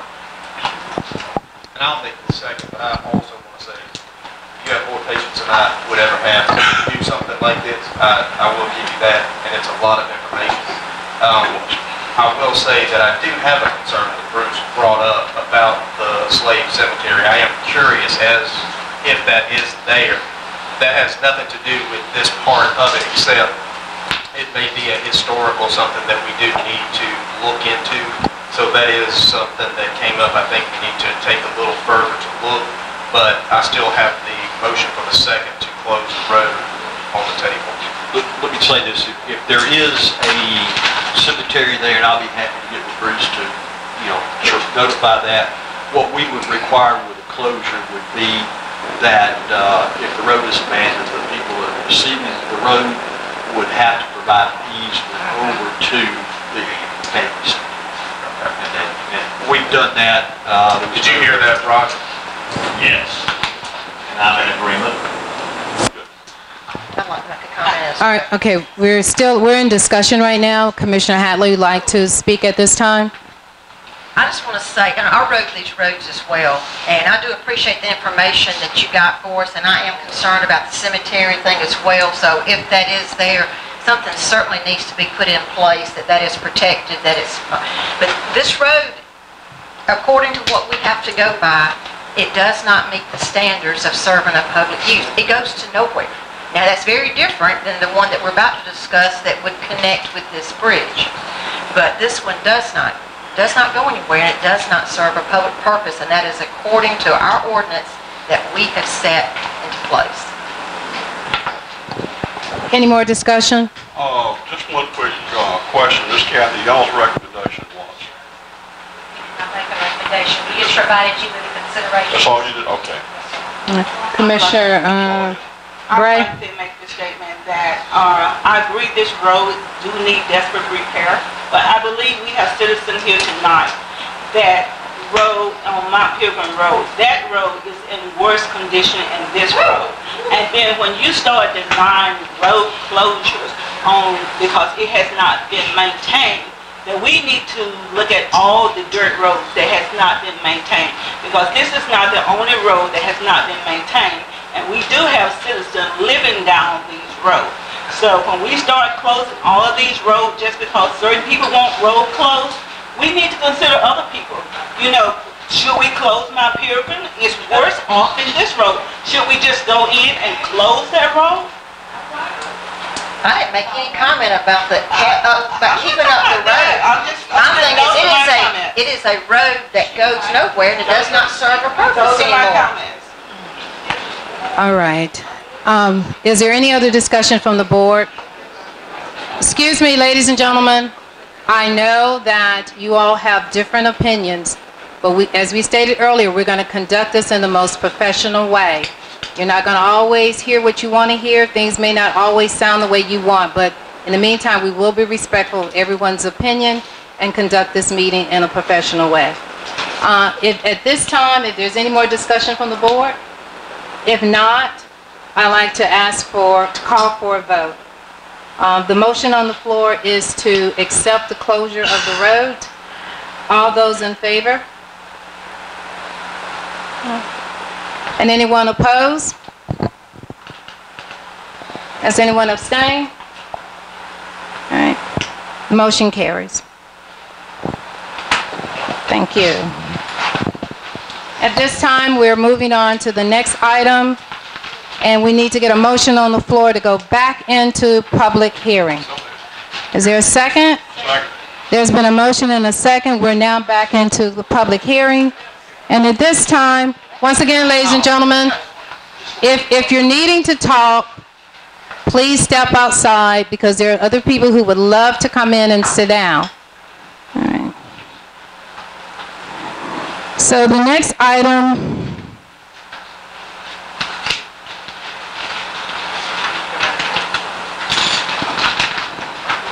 public hearings for road abandonment petition, unopened area of Oakland Road through to White Oak Creek, approximately 1.7 miles. And this is, once again, C.V. Nally is the one who's petitioned this. So, Ms. Kathy, at this time, would you present it to the board as well as to the audience? Madam Chairman, do we need to verify that Mr. Clay Nally is the applicant here? Yes. That's what's on the form. Is Mr. Clay Nally here? Are you Mr. Clay? I'm Street Nally. I'm his brother, co-owner of the land in question. He's a representative. So you are representing, okay. Wanted to be sure before we went any farther. Thank you, ma'am. This is case number 3. It's a road abandonment petition application from Clay Nally.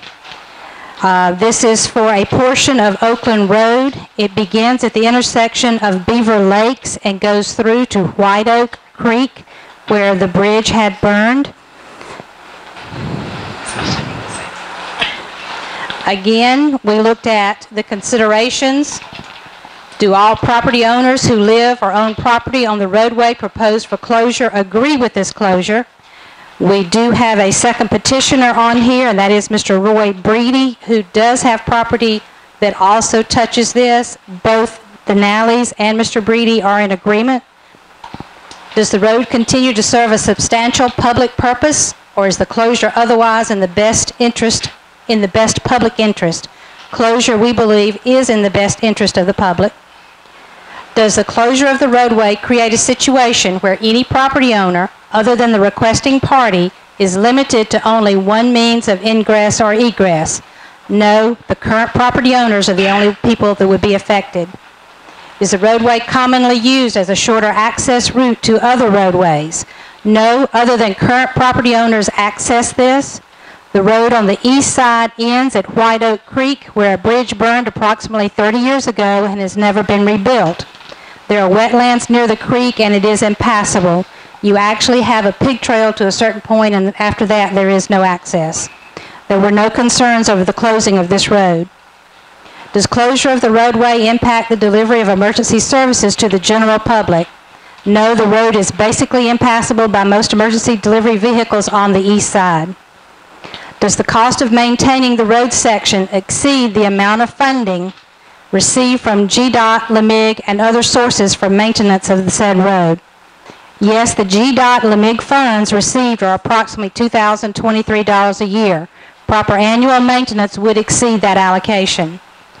Does the road abandonment prevent access to family cemeteries? If so, will an access easement be provided? There are no known family cemeteries accessed from this road. Meriwether County shall request input from Meriwether County Sheriff's Office, all public safety departments, E911, and Public Works, and consider any comments received from those departments in making the decisions. These representatives from all the noted departments were on hand during the meeting to voice any concerns over the road closings. Their comments are incorporated into each of these considerations. Any additional information that may be important in the determination of closure of the road. The first condition upon approval, this section of Oakland Road shall require verification and update of addresses of any and all residences with the 911 director. Condition number 2, approval of closing this portion of Oakland Road shall allow rededication of the road to Meriwether County if rebuilding of White Oak Creek Bridge with funding and GDOT approval should ever occur. If abandoned by the county, Meriwether County will not consider reopening in the future. Meriwether County will not consider reopening in future until road is brought up to county specs at the time of rededication, which we would be looking at a 60-foot right-of-way, which is recognized by GDOT, allowing the passing of 2 cars, ditches, and future utility corridors within the shoulders of the road. The right-of-way on Oakland Road is a prescriptive right-of-way. Yes, would you cover again the issue about rededication if the bridge? Sure. The second condition on here was approval of the closing of this portion of Oakland Road shall allow rededication of the road to Meriwether County if rebuilding of White Oak Creek Bridge is done with funding and GDOT approval should it ever occur. Basically, what that condition, can you correct me? Mr. Gage, if you don't mind, use the mic, if you don't mind. Yes, ma'am. Basically, what that condition, and Kathy, you correct me if I'm wrong, is this. I know there's a lot of interest in reconstructing that bridge, and I sure understand that.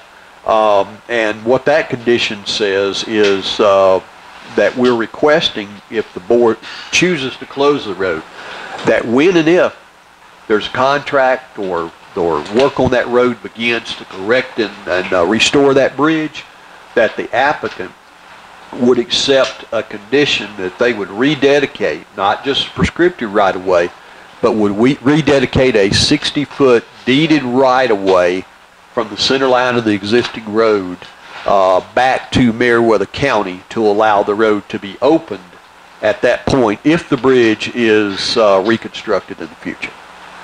Is that right? Something that's been agreed to?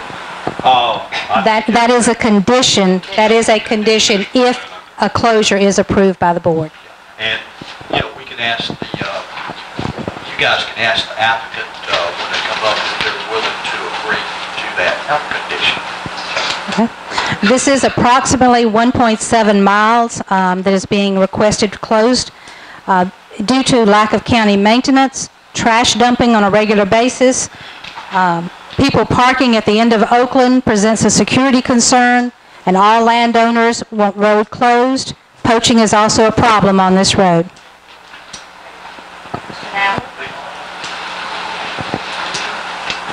Kathy, you have Before Mr. Nally come up, on this particular petition, I have several names, so I just want to make sure that those who are for it, they get a chance to speak, and those who are against it can speak. I have a Miss, is it Austin? Aston, are you for or against? I'd like to see the road stay open. All right, so you'll speak later, okay? Anderson. Is it Irene Anderson? Irene Anderson. Ma'am, I don't sign on the wrong sheet. The sheet that I wanted to be on was the public to speak about my road. I signed on the wrong sheet. All right, so you don't need to speak at all during this time. She's going to give you a few business about. Okay, all right. Not with this. All right, thank you. Pamela, is it Steve?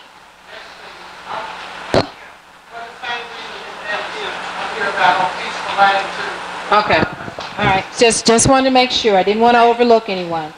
Okay. Once again, you have 15 minutes, and at this time, we have Mr., is it Mr. Nally? All right, you are welcome to come up to the podium. Once again, please speak into the mic so everyone can hear you.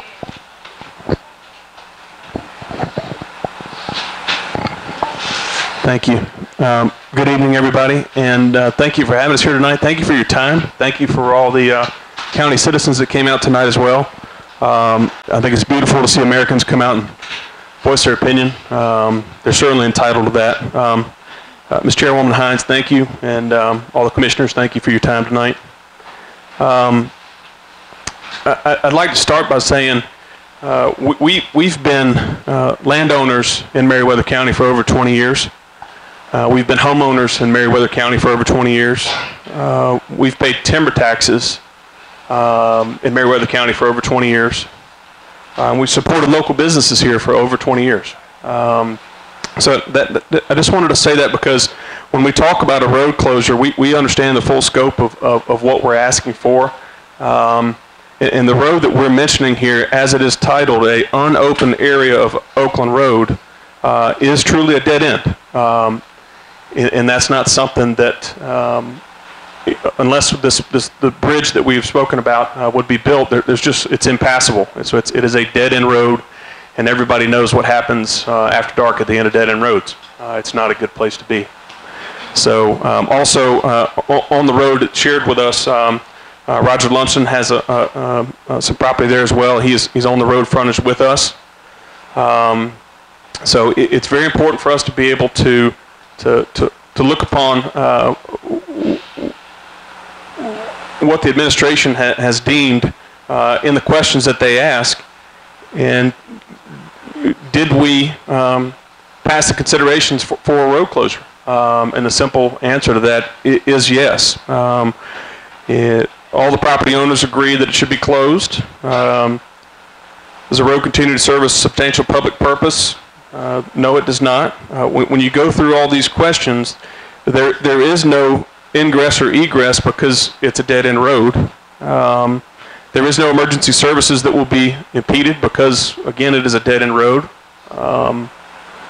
So this one seems to be pretty simple for us and also for the savings for the county. Thank you for your time.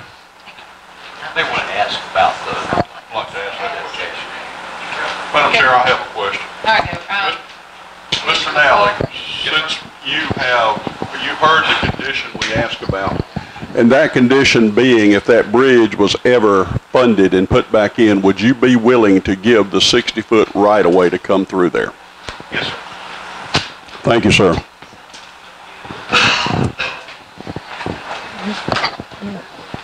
Any other questions for me?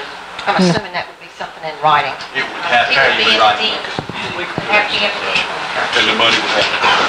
My question is, how would we get funding for a road that's privately owned? If we wanted to redo the bridge, who's going to fund us to redo a bridge when it's privately owned?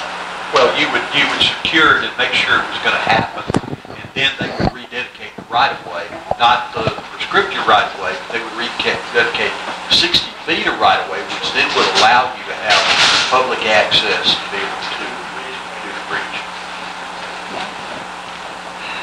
Mr. Lumpkins? Yes, ma'am. You're next, or did he give up? Did he do the whole 15 minutes? I don't think so. We got 12 and a half minutes. Do you want to speak on this? You signed up for it. It's not necessary. Okay. I'm in full agreement with Mr. Nally, and we would certainly allow the bridge to be rebuilt and do whatever we could. All right. The next person that signed up that's asking for the approval of this is Mr. Mark. Is it Waldrop? Waldrop, I apologize. Do you want to speak at this time? You signed up and you have what, how many minutes left? 12 and a half. Have 12 and a half minutes.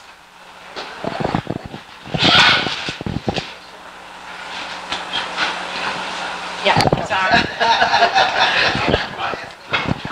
You gotta get an upgrade on some mics. Again, my name's Mark Waldrop. I live in 350 Baird Road in Gay. A lot of the same that I brought up about the Weaver Parks happens here. I don't know how often you ride the road. I don't know how often the road is ridden to see the littering, but I ride it often, and there is a lot of littering, and I can show it to you. Probably today, if you wanted to go look at it. I can show you tires. I can show you where I buried a fiberglass boat about 20 foot long. Before you go any further, that's the second time you have said that. And I'm hoping it was not buried anywhere in Meriwether County. Okay. Also, have had tires dumped, and tires are also not safe to dump, but they have been dumped on the property. There's also a fellow that was allegedly died of a drug overdose at the end of Oakland Road next to the bridge. In 2017, he was found by a fellow by the name of Hunter Green, and the fellow's name that was found was a Mr. Scholler or Schuler. I'm not sure if that's pronounced correctly. But, again, dead-end road. I constantly am called to come out to, see who's shooting. And, yeah, there may not have been reports of poaching because it's hard to catch a poacher. You hear a gunshot in the middle of the night, I'm not going to go out looking for a poacher. I've got a wife and kids at home. So it's hard to catch a poacher. It really is.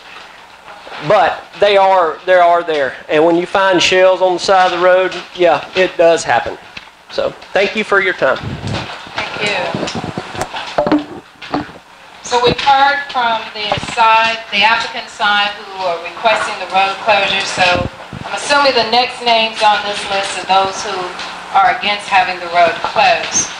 So at this time, I show Mr. Kenneth Rawlinson, Mr. Bruce O'Neill, Derek Hay, Cecil Hay, and Mary Aston. All right? Shirley, I'm going to have to go home and give all his minutes to this man. All right, thank you, Mr. Hay. All right.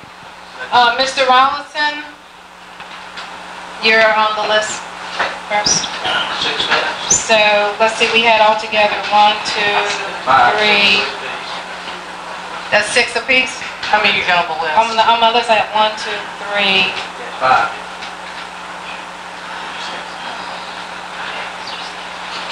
No, he's not. Mr. Cecil, you have your name on the list. Was this for you to talk or for your son to talk? Was this for your son to talk or you were going to talk? I'm going to talk. Oh, okay. All right, I appreciate that. 1, 2, 3, 4, 5. So there's 5 on the list. I understand. But there's 5 on the list, so that's 5 divided by the 15 total amount. So that gives them each how many? 3 minutes. His son, hey, gets 2 minutes. 2 through 2 minutes. So he's got 6. So, Mr. Wallinson, you have 6 minutes. 6 minutes. Right, you're right. Right, 6 minutes. You're 3, and then Mr. Derek Hay has given his 3 minutes to you, so that gives you a total of 6 minutes. So we wasted 15 figuring that out. I had someone pass this up. Mr. Lumsden does not have a valid application on file, was never signed. Here it is. Same thing you have. There's no signature on that from Mr. Lumsden. Matter of fact, that application was filled out by Mr. Nally. So You're gonna have to deny it.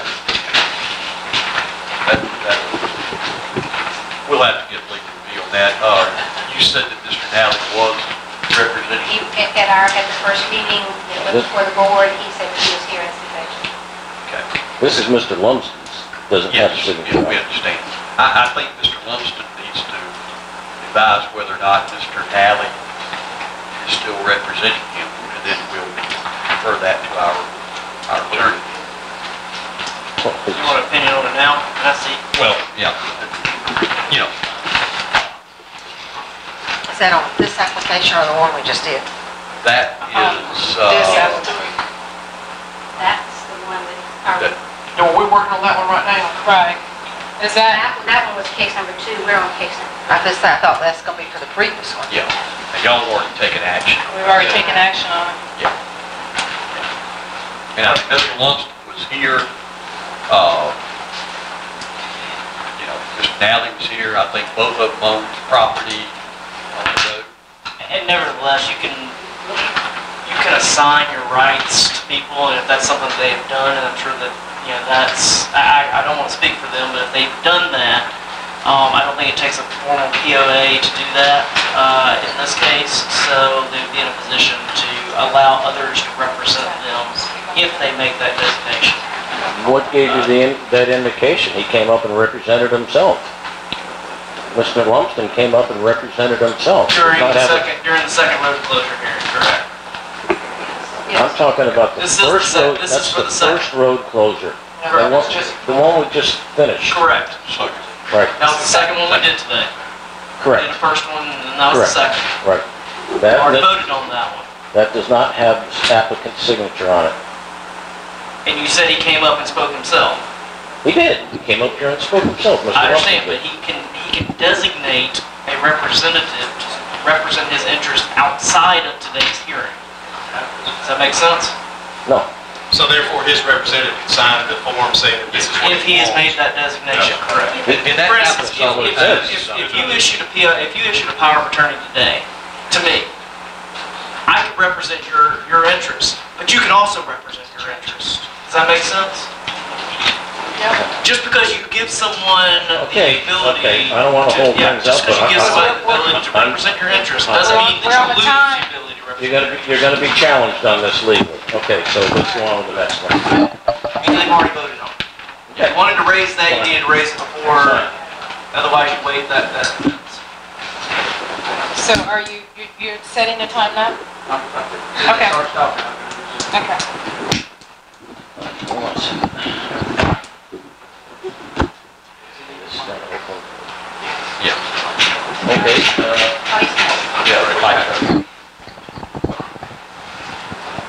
Again, this is on Oakland Road, and when I sent out that petition that garnered the 264 votes, on that petition, it was also a petition against the closure of Oakland Road.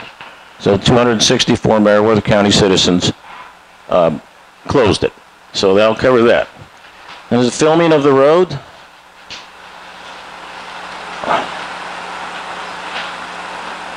Okay. There's no trash on that road. Almost none. I haven't seen any dumping. That is one of the cleanest roads that we have. Again, it's alleged about poaching. State has no reports on poaching, and neither does the county, going all the way back a year and a half before they bought the land, before the Nally bought the land. Okay? Maintenance costs. This is very similar to the other one. In 2000, this section of Oakland Road is called Short End Oakland Road. That's what the Public Works Department identifies it in the maintenance records.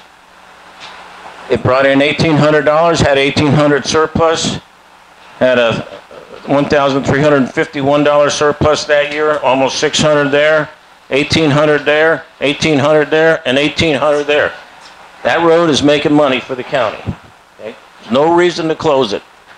Otherwise, the taxpayers are going to have to make up the shortfall. Okay?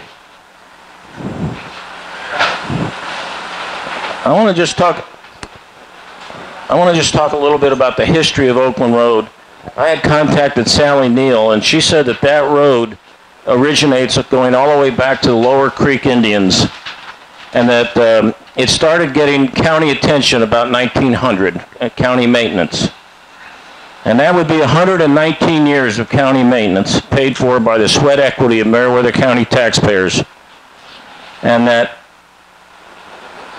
it's also very likely that our 55th, 57th, and 60th Georgia governors used at least Oakland Road. Governor William Yates Atkinson was born in Oakland community. That road was in existence. He had to have used it. Governor Joseph Terrell, who was born in Greenville. When he was growing up, that road was in existence, as was the bridge. He had to have used it. And two-term Governor Slayton, born in Meriwether County, he also had to use it. And he was from Greenville. Indeed, our 32nd President FDR liked to make drives in Meriwether County. It's likely he crossed over the White Oak Bridge using the White Oak Bridge, covered bridge. Speaking of that bridge burned down in 1985. I remember it because I was living here. And even today, with even what's left, it holds the same status as the Red Oak covered bridge with the federal government. It was built by Horace King, as was the Red Oak, and it is on the National Register of Historic Places, making it available for grants. If you give away this section of road, there's never going to be a bridge built there. Do you want to turn over our history to a Cobb County resident? I don't. So I'm going to go back and I'm going to address the items on this man's application. Lack of county maintenance. There's no record whatsoever that they ever requested county maintenance. None. Trash is dumped on it regularly. Simply not true. And then Mr. Nally makes this assertion. People parking at the end of Oakland Road present a security concern. If it was such a concern to ask for a road closure, why didn't Mr. Nally or his representative contact the Meriwether County Sheriff's Department? The response from the Meriwether County Sheriff's Department to my open records was no records found of being contacted concerning the security concern. All landowners want the road closed, and as I said before, 264 Meriwether County citizens do not want this road closed. Poaching from the road is a problem. As I said before, the state nor the county have no records of poaching whatsoever.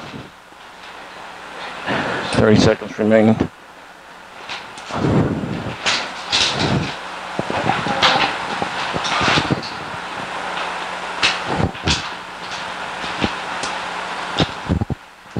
That closes me out. Thank you. Thank you. The next person on the list is Mr. Bruce O'Neill.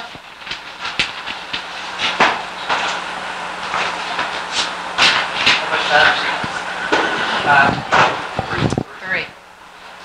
Mr. O'Neill has 3 minutes.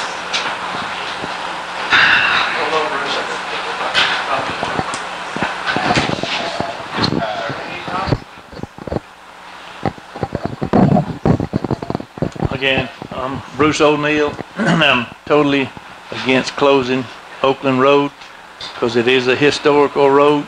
It was the first stagecoach road through Meriwether County from Columbus to Griffin to Atlanta. And the Wannaville stagecoach is the one that went through the Code Bridge during this time. But anyway, the base is still there on both sides. The 36-inch steel beams have been put in place by myself and former commissioners even before I went to work with the county. I went over and assisted him in putting them 8 36-inch beams in so this bridge could be rebuilt. Those beams were dedicated to Meriwether County from the state of Georgia, the interstate beams. And the cost of those beams, I did a study on those too because we were going to give them away a while back. It's about $58,000 10 years ago what they were worth. And they're already sitting in place. And like I said, all you need is the bracing and the flooring and guardrails and you could open it up. Now whether you built the covered bridge back or not is a whole different story, you know. You might could get some money to do that. But I know once this historical site is closed, everybody's gonna stop talking about it, it's gonna never come back. The reason I come to Meriwether County as Public Works Director some 15 years ago was to rebuild that bridge. And that's the sole reason I come. And I got involved in all the work that needed to be done, and I got pulled away from it. I was never allowed to do it. But I would like to see that bridge rebuilt, restored, because right across that bridge, there's about 75 or 80 residents within 1 mile of that bridge. They could use it on a southern route back to Gay, Oakland, Greenville, Woodbury, Ingalls. It would really open it back up. I'm afraid if we close it, it's gone forever. Oakland is one of the longest dirt roads in Meriwether County. There's actually 4 sections of it. It runs all the way from Oakland, right above Gay there, all the way to Sutherland Mill. And it crosses several highways and several other dirt roads. So I'd like to see it stay open. There's a lot of land in there. You're talking about hundreds of thousands of acres of land, the full length of that road on both sides of the road. But it's up to you. I got 30 seconds later. So thank y'all for listening to us, you know, and I do hope you pay attention to what kind of precedent y'all are setting to rich landowners moving to Meriwether County for the first time. Thank you. Mr. Derek Hay had to leave, so he gave his 3 minutes over. So the next person have signed up to speak is Mr. Cecil Hay. Can I bring in the microphone, please? Yeah, that'll be fine.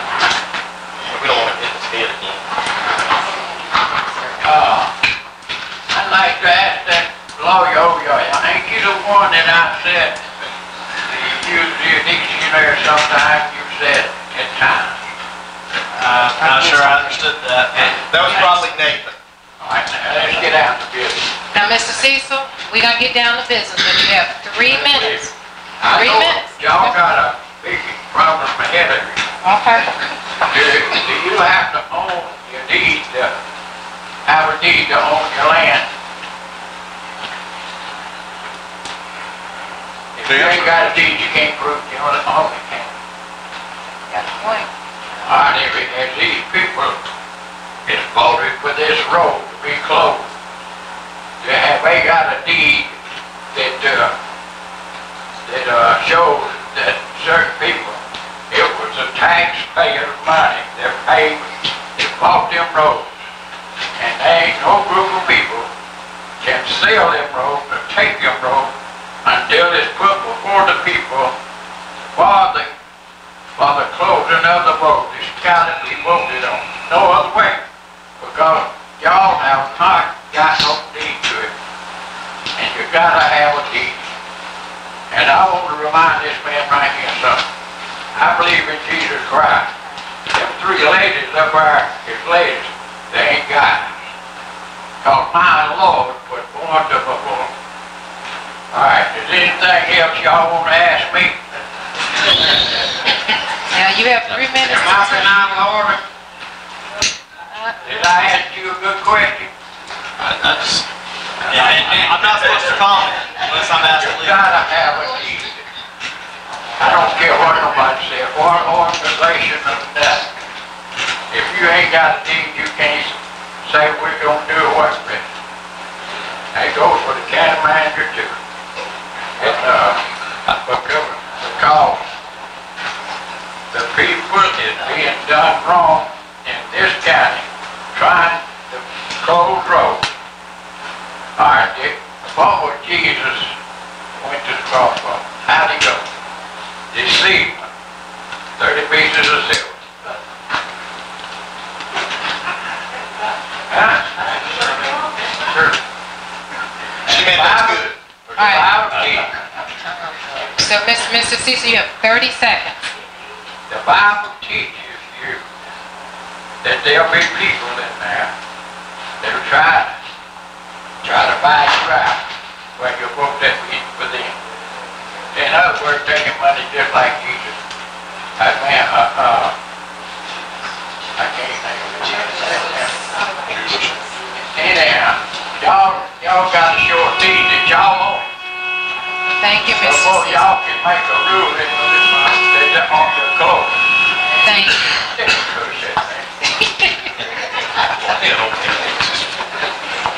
Thank you, Mr. Hay. The next person on the list is Miss Mary Aston. A-S-T-N.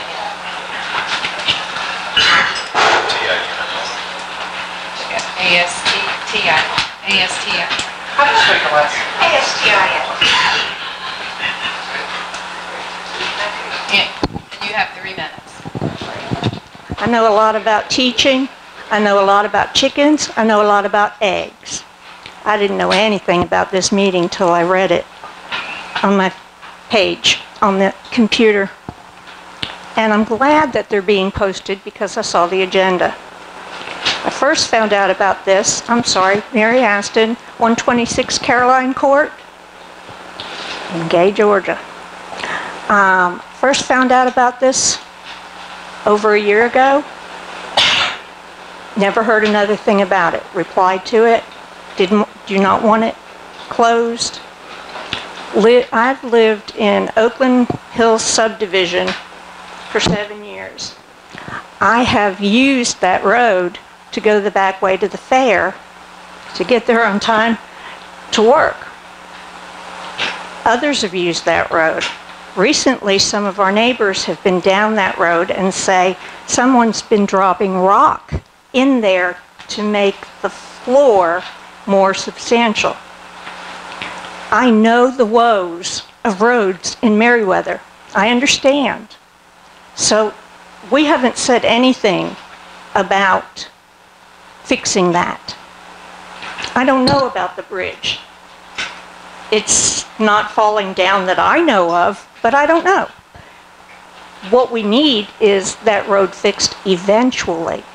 It's not an emergency right now because an emergency vehicle could get over that road, and that is the only other way that over 30 households in the Oakland Hills subdivision have to get out if a fire were to start closer to 85 and Oakland Road. We could abandon vehicles at the bad part of the road and still save lives. Emergency vehicles, big vehicles, could get over that. But if there's a fire at the beginning of Oakland Road at 85, all the woods, all the houses that are built with wood, and the possibility that water is not plentiful at that time, that would be a big problem for us. That's the most important thing. Not knowing that we were making decisions tonight, I haven't seen not one sign on our end of Oakland Road, and I haven't received any other information than what I did a year and a half ago. So I'd be very willing to get up support for keeping it open, not knowing that it was going to be decided on tonight. I thought it was just going to be talked about. Thank you. Maybe I could clarify for just a minute on this. The previous discussion was on the bridge that was destroyed, 30 years ago up on White Oak Creek. I think you may be referencing the small bridge down near where the train trestle crosses. Right. That is a concrete bridge that GDOT closed several years ago. Right. And that's something that hopefully at some point in time we will, open back up. It's not been because we just had a lot of stuff going on, but that's a totally different bridge than what's being discussed here, which is up here, and the bridge you're referencing is here. Okay, so what I'm referencing is the area of road that has been settled so much that you can't pass over it in a regular vehicle at this point. But I know at least 3 years ago, 4 years ago, you could, because we used the road. Right, absolutely. Okay? And hoping that sometime we would get back to using that road. Right. And that would make it impossible if the road were closed. And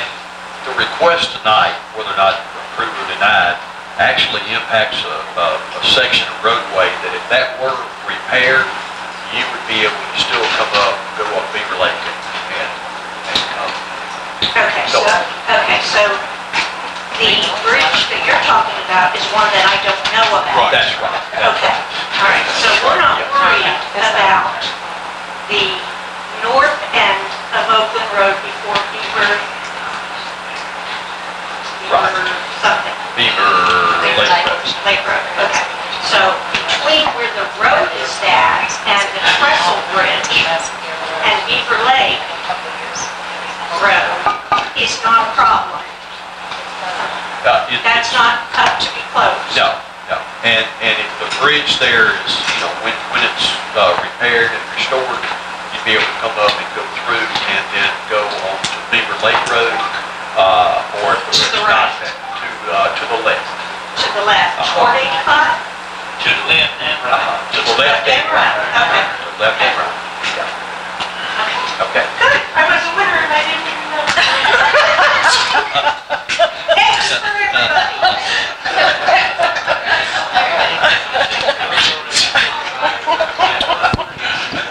Okay, everyone who has signed up to speak on this particular abandonment of a road, based on this list, has already spoken. So at this time, I think some commissioners have some questions. Can we ask a question of anybody who is the applicant? Or Yes, absolutely. Well, not applicant, And then we have the time for the rebuttal. Can we ask a question first, or we get the rebuttal first? I would ask you to come up and get your questions answered. Okay. It's either Mr. Rawlinson or anyone that spoke against closing it. With the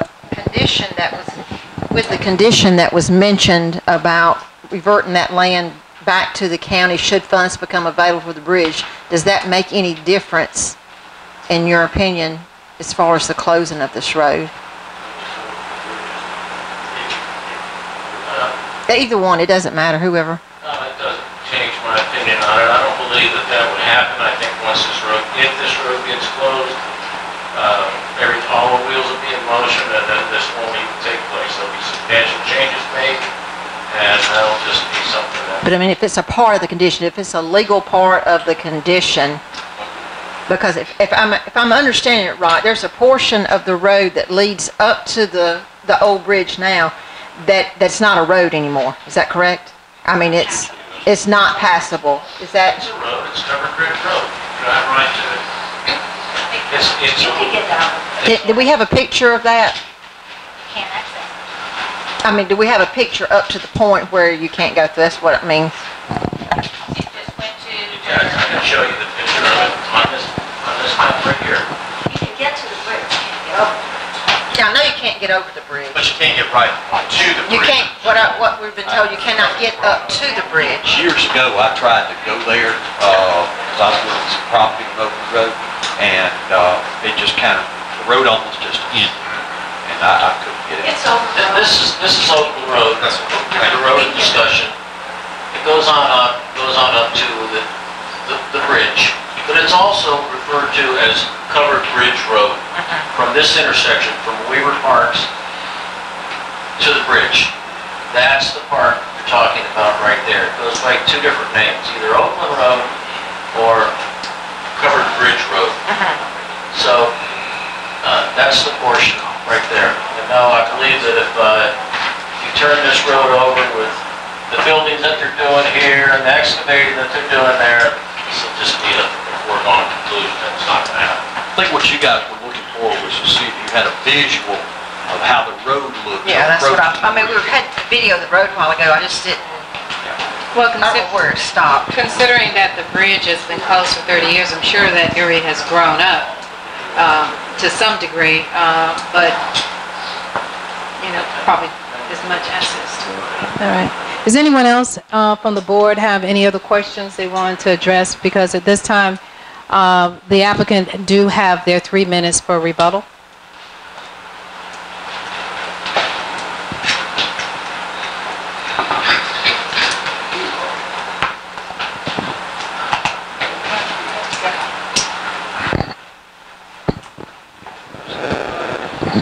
once again, thank you everybody for your time tonight.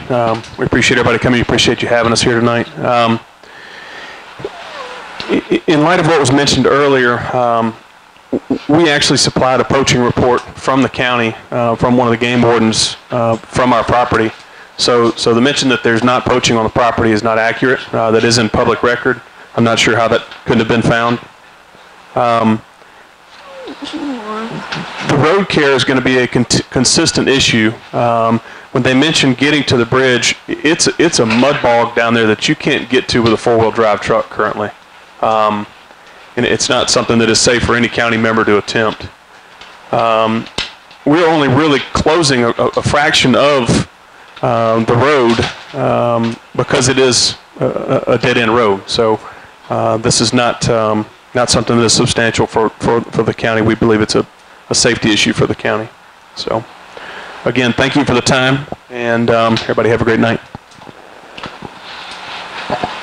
Okay, we've heard from both sides. At this time, I'd like a motion that we go out of public hearing back into regular session.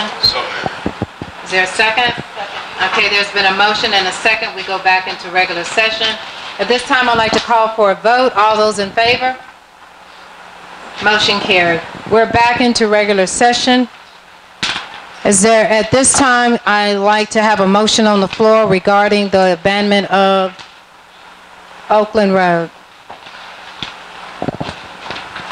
That's primarily your district. So this one is mine? Primarily this one's mine. All right, thank you. I've been told. Madam Chairman, can I say one short? No, I'm sorry. No. All right.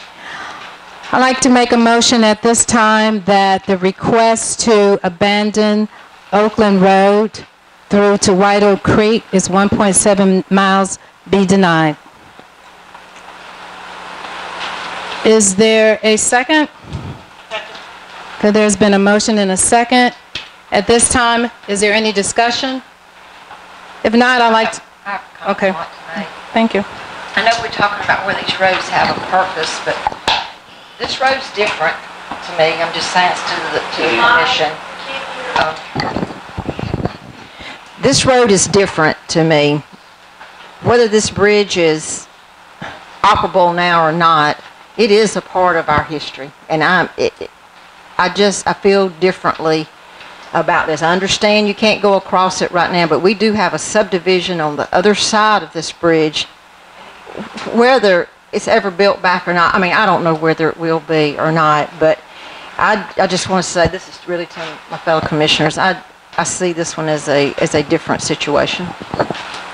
And I'd like to, Any other discussion? yeah, I think I can do without the money. I understand what you're saying. I honestly do. But for 30 years, if this bridge has not been built back, and that's the first I'd actually heard when Bruce said that they had put the beams up there. I didn't know that had actually taken place, and I'm about to go into my 8th year of doing this. Since they agreed for 60 to come back in if it were ever able to give the 60-foot right-of-way, at this point, I don't see where it's really going to serve a purpose according to everything that we received. But if that money is somehow accumulated over the years that it can become a bridge again, that history would still be there. And if we had the money, we would still be able to open that with the 60-foot right-of-way. So I don't know what purpose it serves at this point. I understand all of what you said, and it makes sense, but I'm trying to see if it serves a purpose at this point, and it would still be the same if we are able to obtain the money and reopen it at a later time with the agreement that they would give the 60-foot right-of-way. That's what I see. I don't know where it would take away the history, but that's just... I have one more question, I guess, to Mr. Gay. Okay, if we deny the, if we approve the petition to close it, okay, and then funds do become available one day, I mean, would there be any chance of funds becoming available? Could they be used to fix that bridge if we have reverted that property back to the property owners? I think there would be. I think it would be one of those things where you would have to be able to show that legally you had the right to open the road back up with the dedication. I know that dealing with GDOT in the past, there's been other situations where they will approve funding for a bridge on a proposed road that's going to be built, as long as there's a proposal there, to build it. So I think it would be possible. I don't know, Bruce may know better than me, but I don't know whether there's any Corps of Engineer permits. I don't know what you have to do to be able to go back in. But I do think that if all parties went to the state and said, hey, we would like to open this back up, it is a part of the history of the county, we've got this, and the property owners are willing to rededicate the right of way, I think you would have just as good a case, maybe even better than right now. All you got right now is a prescriptive right of way, no deeds. This would create to me, a better roadway into that if it happened. I know there were some issues there, and that was a condition that we thought of that, might help satisfy that scenario if the bridge is ever built.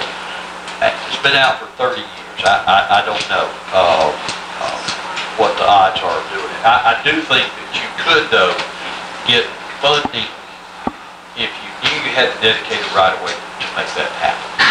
Okay, another question. If we deny the request, and then we do get funding for it, would the property owner be under any obligation to give us 60 foot of right-of-way at that point, or would it simply still go back to a prescriptive right-of-way? They'll be under condition. I don't think there'd be any under, say it was denied and it maintained the county road. I don't think they would be under any obligation to give the 60 foot right-of-way. The county could take that under the power of eminent domain. You could go back and take the right-of-way if you needed to. And just to clarify on that, when you use the eminent domain process, you're going to have to compensate the landowner for the property that's taken. So you have to keep that in mind. If they don't agree to that price, then you do have to try that. It will be a jury trial. And so you have legal costs that would be included into that calculus. So if we approve the request to close with this condition in there, then if the funds come available, we for sure get the 60 foot of right-of-way for the road. That would be a condition that we would put into the deed if you guys choose to do that. So it would follow a legal obligation with that, Mike. And if I'm understanding it correctly, the whole road would have a 60 foot right-of-way on the condition that we reopen the bridge and reopen the road. If we had that as a condition that was signed off on by the parties recorded in the property records, that should be, and we could double check this, but that should be satisfactory for accomplishing that goal. That's what you asked earlier, wasn't it? All right. I have one question. So at this point, we're saying that the owner, if we do close this road, so will the owner not have access to do whatever they want to with that road? Let's just say if they decide to put a building in the middle of the road, is there set in a condition somewhere to say that they cannot personally do what they want to with that road? Because if they own the road, then they have the right to do whatever they want to. So how are they going to go back in there and give you 60 feet and they got something sitting in the middle of the road? It'd have to go around. That 60 feet would have to go around. they would have to, I mean, if you're going to say 60 feet, right away, 30 on each side of the center line, then I think if it become a reality, maybe they'd have to move that. All right. I don't think number one, if they've got that potential obligation, they will build a house. All right.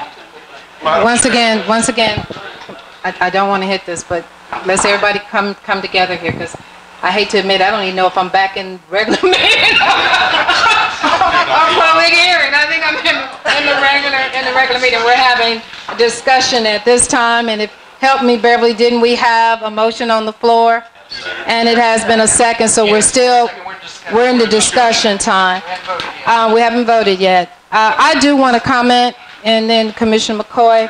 One of my main concerns of road closures, and whether it's this road or different roads in the county, as Meriwether County grows, and this county is going to grow, it's just no ifs and buts about it, it's what's happening in the region.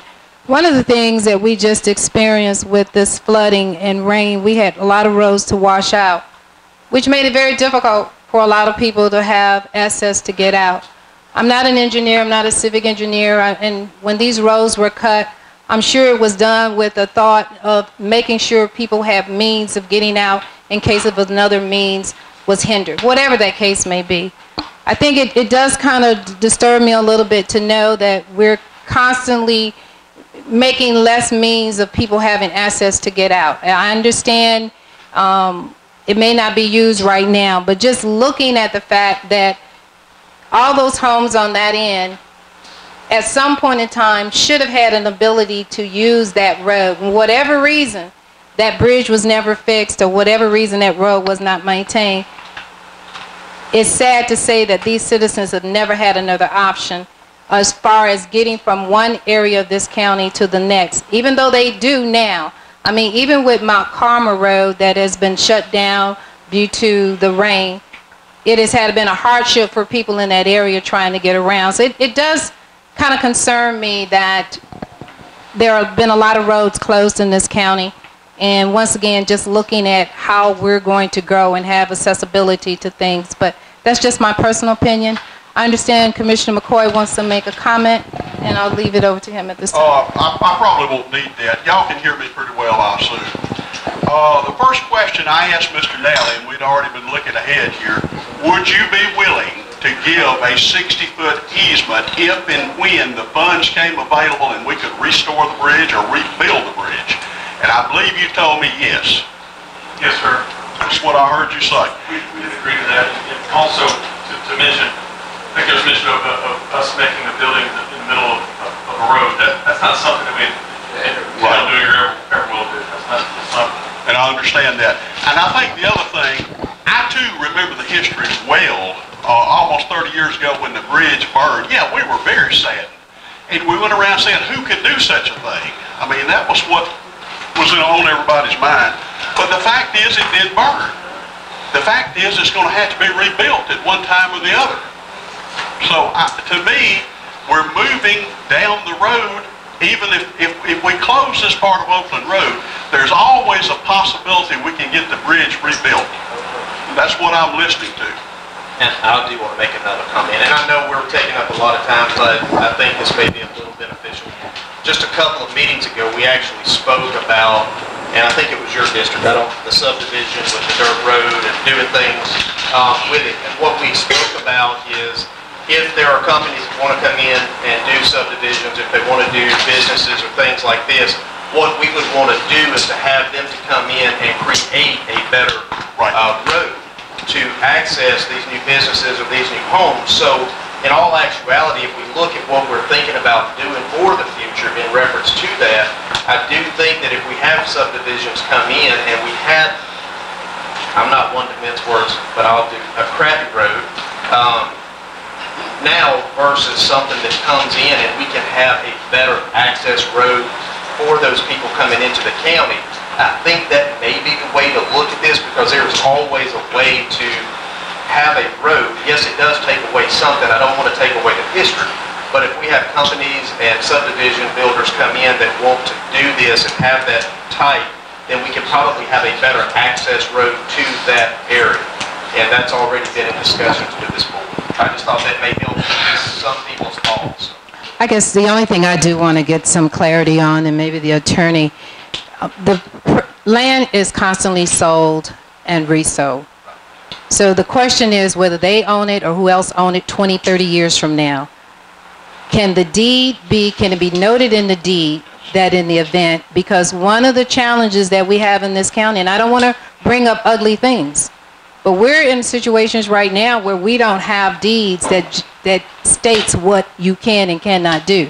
So it's just imperative that whatever's voted on however it goes, that we as the board things are done correctly. So 30 years from now, or 10 years from now, however this is going to be addressed, it will be done properly. So. Just to answer your question, typically if a restricted covenant is in a deed or in an easement, is recorded with the real property records and is in the chain of title, then future owners have that notice before they purchase, and they are bound by the same restricted easements that the previous owners would be bound by. It's almost like a lien against the title, right? Okay. All right. One other thing, you guys asked me earlier what I thought about what GDOT would do in terms of permitting and allowing the bridge to be rebuilt with or without, the right of way or restricted easement. I gave y'all my opinion. I think it can be done. If we make the board feel more comfortable, I'd be more than happy to reach out to GDOT, explain the situations to them, and see if they have an opinion that I'd be happy to bring back. Before we vote? Before you vote. I mean, if you wanted to continue it, that's another option. So we currently have a motion on the floor, though. Does this motion needs to be amended based on what you just shared with us? Or do we need to go through the motion and then put another motion on the floor? Tonight, and they can't be brought back up. What is your experience with GDOT in doing something like that? We had a road plan that connected Coweta and Houston, and it had a large bridge project, which they approved. The roads that connected it had not been built yet, but they were willing to fund that bridge and fund that project with the understanding that the obligation of the counties of the roads were going to happen. Now, as it turned out, one of the counties decided they did not want to do it, so the project was away. But had both counties participated, that bridge would have happened. You said county is not privately owned. Well, it was property that was privately owned. It was property that was privately owned that was proposed for a thoroughfare and a bridge. And it's not built yet, but based upon the fact that it was going to be built as planned, they did put that on the project. Yeah, I do have to say that I think because they have agreed to the 60-foot, that we could probably move forward with the vote tonight, and then you can still check, because if it is something that comes about and it's in place, that the agreement is there, instead of delaying this again.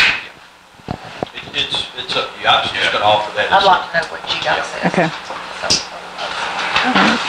So at this time, we have had our discussion regarding the abandonment of this road. So at this time, I'd like to call for a vote.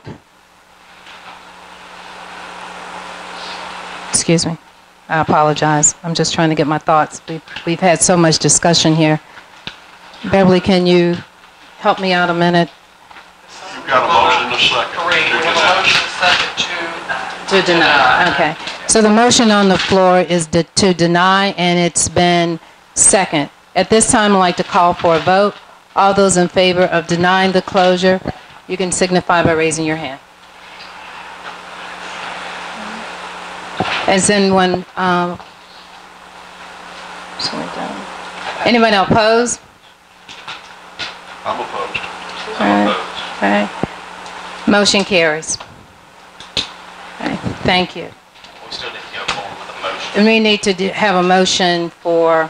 I'll make a motion that we approve this with the contingency of the 60-foot right-of-way being provided if we were to do the bridge.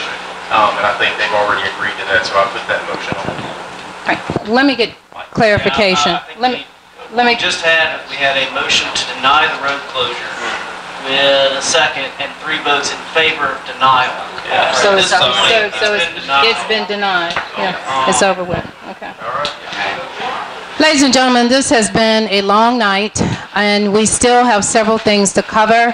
I really appreciate your patience. I know some of you didn't come here knowing about this public hearing, but we thank you for your patience. However, at this time, before we go back into public hearing for the next case, I'm going to ask that we have a 3-minute break. I know a lot of people need to stand and stretch. I'm not going to call age out, but sometimes it's just good to do some stretching. So the board's going to take a 3-minute break.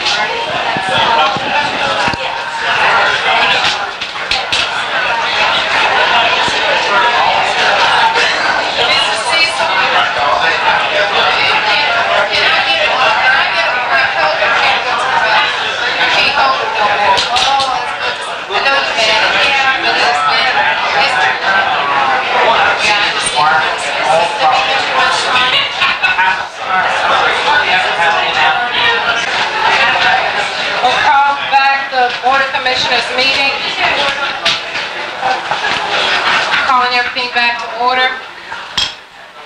Once again, I want to thank everybody for their patience. It has been a long night. As I stated earlier, it was going to be a long night. We have one more public hearing. I understand there's several people here that wants to talk about a new business, the paving of Mount Pilgrim Road. As soon as we go through this, that's the next item. So I know some of you may have to leave, but you know, we have an agenda, we've got to go by the process. So once again, I want to thank everybody for their patience. At this time, I'd like to get a motion that we go out of regular session back into the public hearing. So moved. Second. There's been a motion and a second. At this time, I'd like to call for a vote. All those in favor? Okay, we're back into the public hearing. This is item number 4, public hearing for road abandonment petition for Jimmy Clark Road between Mockingbird Lane and Germany Road. At this time, I will have Ms. Kathy.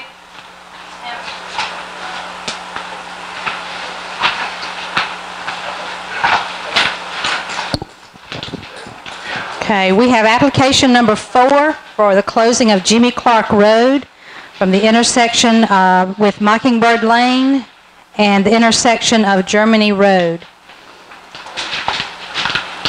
It's approximately 0.86 of a mile.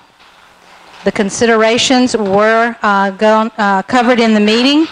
First one being, do all property owners who live or own property on the roadway proposed for closure agree with the closure? Yes, all property owners have signed petition in favor of the road closing. Does the road continue to serve a substantial public purpose, or is closure otherwise in the best public interest? This road currently serves as a detour for traffic traveling Mount Carmel Road due to recent washouts. Does the closure of the roadway create a situation where any property owner other than the requesting party is limited to only one means of ingress or egress? Yes, because this connects Mockingbird Lane, Jimmy Clark Road, Germany Road, and Williams Circle. Residents along either side will be limited to a single, longer distance for access. Is the roadway commonly used as a shorter access route to other roadways? Yes, it is quicker access from the west side. You've got Twin Lakes, Mockingbird Lane, and to Germany Road and Williams Circle on the other side. Does closure of the roadway impact the delivery of emergency services to the general public? Yes. Currently, due to damages that constitute closing of Mount Carmel Road, and in the future, this is a quicker route in the event of medical, fire, or crime response. Does cost of maintaining the road section exceed the amount of funding received from GDOT, LMIG, and other sources for maintenance of said road? Yes, GDOT, LMIG funds received are approximately $1,023 per year, but must fall into consideration in benefits. Does the road abandonment prevent access to family cemeteries, and if so, will an access easement be provided? There are no known family cemeteries accessed from this road. All representatives from Meriwether County Sheriff's Office, Public Safety Departments, E911, and Public Works provided comments on all of these considerations, and their comments are noted in these considerations being presented. Any additional information that may be important in the determination of closure of the road. A condition of approval of closing this section of Jimmy Clark Road shall require verification and update of addresses of any and all residences with our 911 director. If abandoned by the county, Meriwether County will not consider reopening in the future, reopening the road. Try this again. If abandoned by the county, Meriwether County will not consider reopening in future until road is brought up to county specifications at time of rededication, being a 60-foot right-of-way recognized by GDOT, allowing 2 cars to pass, ditches, and future utility corridor within shoulders of the road. The right-of-way on Jimmy Clark Road is a prescriptive right-of-way only. The reason for the abandonment on the application says that it provides no substantial public purpose. And I believe we have Ms. Irene Munn here as a representative for Keith Summerhour. Thank you so very much. I appreciate being able to represent Mr. Summerhour today. He lives at 1621 Jimmy Clark Road. And let me just ask really quickly, do you guys have access to the petition we filed? Because I'm going to be citing to some of the points that we made in that. And then also, as it relates to a good picture of the road, may I pass out this picture that I have here that would be beneficial to the way, looking at the roadway, that might be able to show you the portion of the road we're asking to close. Thank you very much. And let me just start again about how much I appreciate your service as county commissioners. Y'all got a tough job, and it's I'm last, but hopefully I'm not least tonight. So thank you so very much. And also let me tell y'all how much I appreciate working with your staff.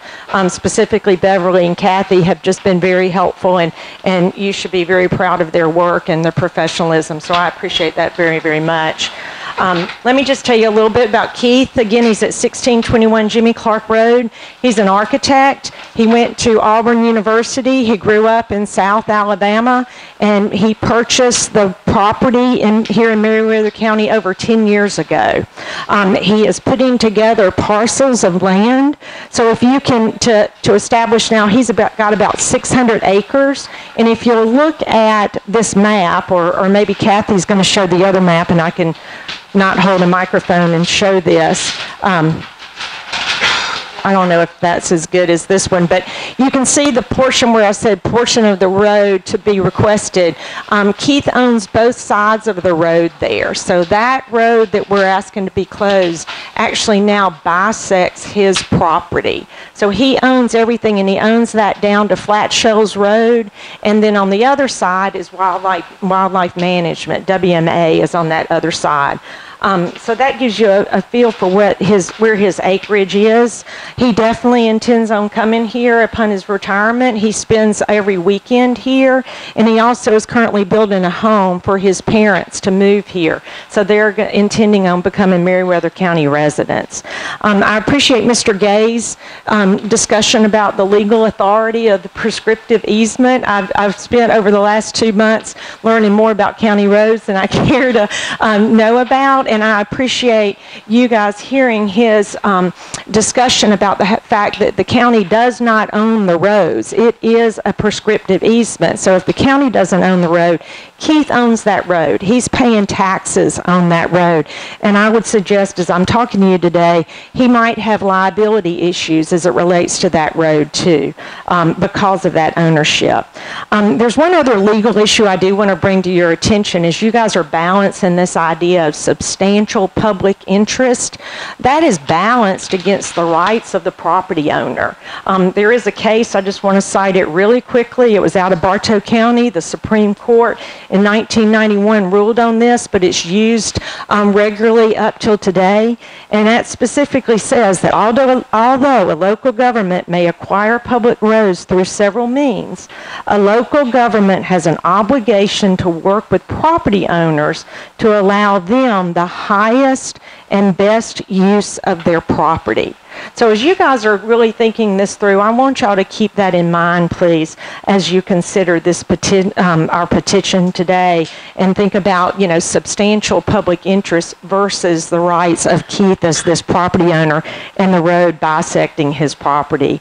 Again, he owns both sides of the road, so there's no issues that relates to that. But let me address items 2 through 5.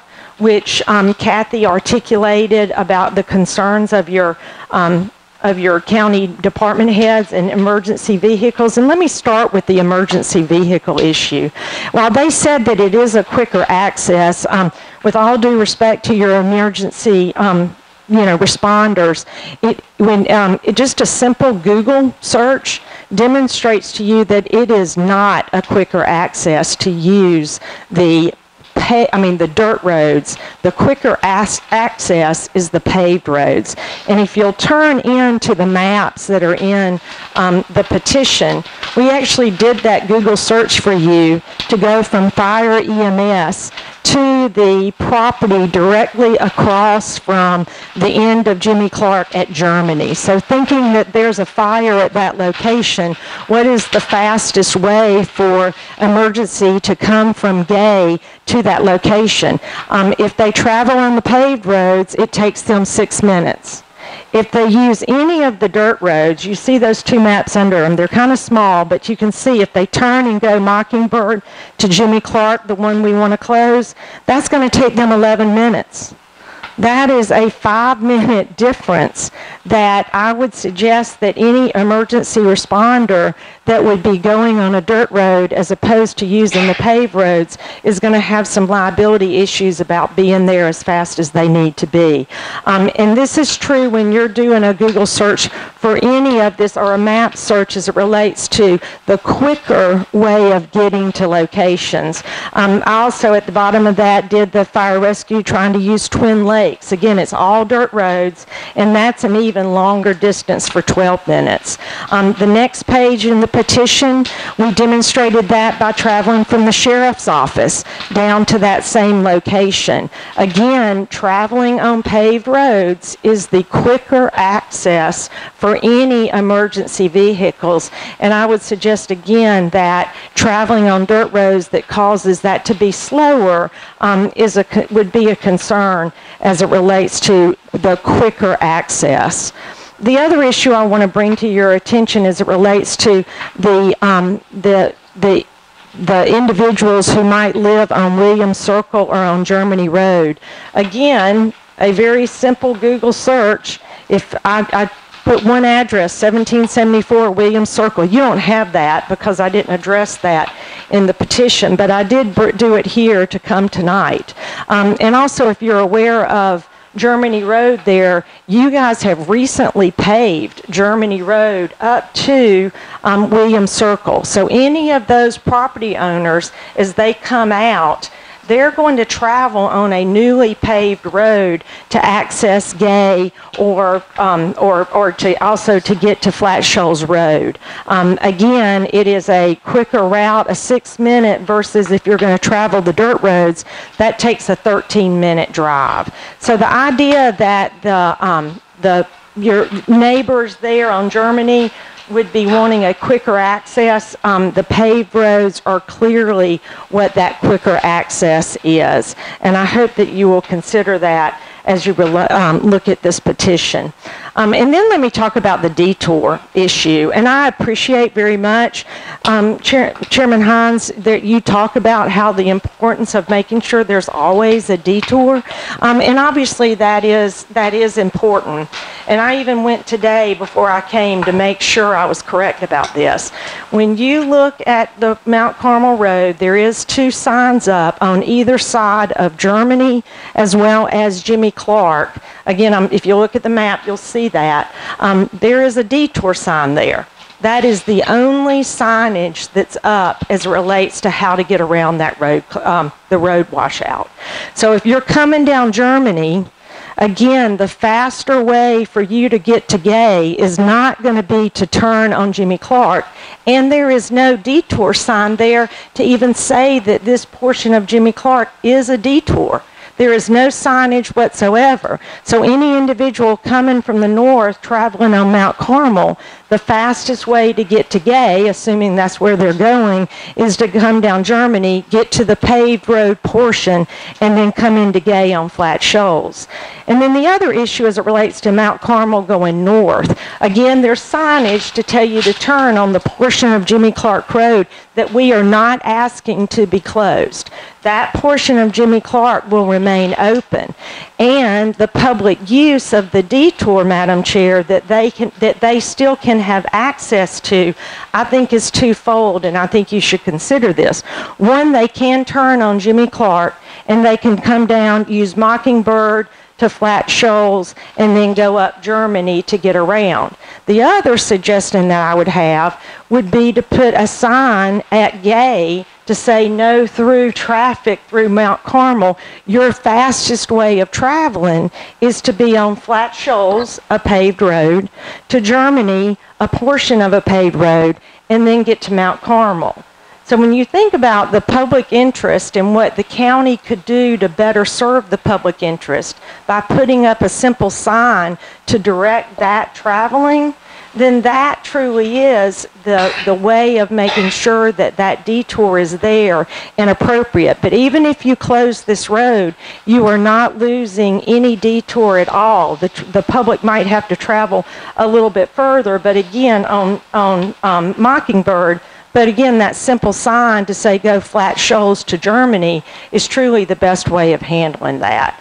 So again, I would suggest that the detour is not an issue that outweighs this, the idea of substantial public interest against the rights of the property owner to be able to use his property with the highest and best use. And then I also appreciate very much, you guys have already seen this, and I think it's really clear, Mr. Gay's report about the cost of maintaining these roads. This portion of Jimmy Clark is in need of maintenance now. Really all these roads, Germany as well as Mockingbird, they all are in need of maintenance. And the idea of a savings by closing this our request and putting those resources to other roads, I think is a better use of those taxpayer dollars. And then I only have one more issue before I end, and I hope I have time. And that is the fact that, again, that since it's a prescriptive easement, there's no county ownership. That means the ownership is on Keith Summerhour. And there is liability issues that I think should take in consideration for him as the property owner, as well as you guys with the idea that you're supposedly supposed to be maintaining that road. We did add a picture in here of a truck that flipped. I hope you'll take a look at it at the back. There's this happened in 2014. And Mr. Summerhour came out, and there was a truck in the middle. I guess they were going way too fast on that road, and it flipped. But that again just demonstrates the safety issues as it relates to that road. And the county, because, and I'm confident you guys well know, that you do have ministerial duties as it relates to road maintenance, and when those are not performed appropriately, the county too may be liable on that. And I think that's something that y'all should seriously consider as it relates to your decision today. So with that, I just want to also make sure that you realize that Mr. Summerhour very much wants to be working with the county.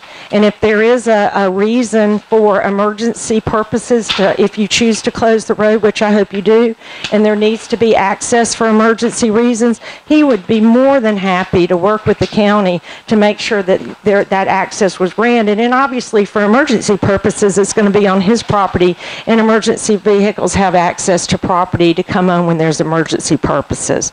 And he's also happy to continue to work with the county, and he's maintaining the road, he's cutting the grass on the side, and he would continue doing that on Mockingbird or the other portions of Jimmy Clark, just again to be supportive and cooperative. So with that, my last statement is that I hope that you'll vote today to please close this road. Thank you so much. Thank you.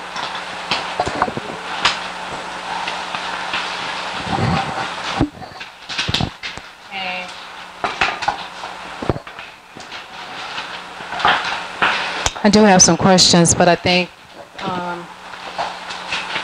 this is the time to ask. You made a couple of comments, and you said liability to the homeowner. What liability are you referring to? Since he's the property owner, again, this is a prescriptive easement, so he's paying taxes on the property he owns. And And, if an accident happens or someone's injured because the road was not maintained or a tree fell, or I'm not sure what it is. I don't know exactly what happened in 2014 when that truck flipped. But there is some liability issues there that if someone's injured, they might cause it's the property owner's fault.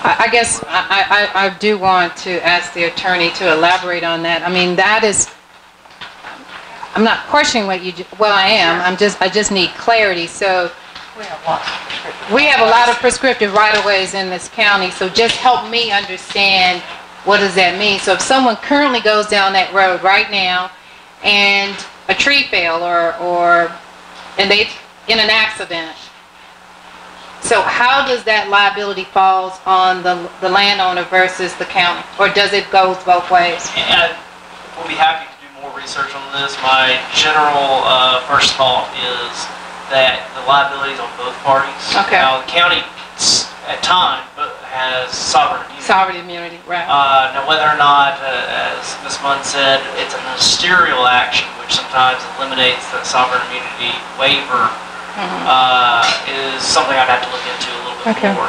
But my first instinct is that both parties are liable. Now, whether or not somebody can hold the county liable as opposed to holding Ms. Munn's client liable is a different story. It would just be interesting to know how many cases have actually been presented and the homeowner was held liable, not just in Meriwether County. It's just something I personally would like to know, how often does that actually happen?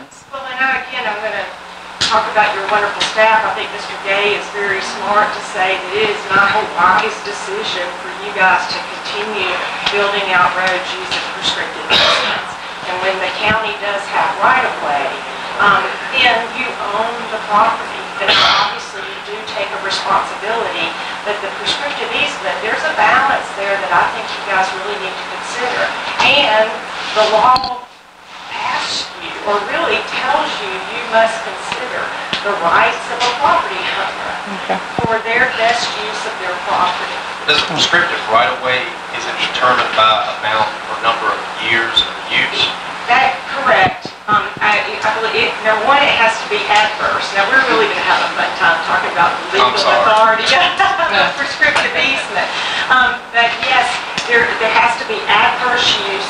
There was, and then it has to be continuous use and continuous maintenance. So the courts definitely have also looked at questioning as it relates to, is it still a private road, or really was the prescriptive easement established? And sometimes that could be a question, it's a matter of fact, and depending upon the records of the county and whether or not they purposely wanted to establish that road, there's issues there. But, today we're asking you guys to use your authority, and especially I'm truly appreciative again of the county recognizing that this is not a right-of-way. It is truly a different legal authority that the homeowner has an involvement in this, whereas a right-of-way is not that same way. So as the attorney said, it can go both ways, so it's not totally on the homeowner. No, correct. Because what I'm hearing, not to say that you're implying that, we just want to make sure that everybody knows that it can go both ways. Correct. It could have the liability on the county as well as the landowner. It's not just solely on the landowner because we have prescriptive right-of-way. And I agree with that, but you can understand why the property owner would have concerns as it relates to I understand. I understand. Yeah, I understand both parts. Thank you. Thank you so much. At this time, those who are opposed to it, I have a total of 4 people on this list. So they each have, there's a total of 15 minutes. So that gives them a total of, these are against it. Yeah. I've got 4 that signed up that's against it. 1 person had to leave. So we got 1, 2, 3, 4. It gives them how many minutes? 3 and a half. 3 and a half minutes. So what? 3:45. 3:45, we want to be exact. All right. So on this current list, we're going to get 3 and a half. All right. So the first person on the list is Mr. Kenneth Rawlinson.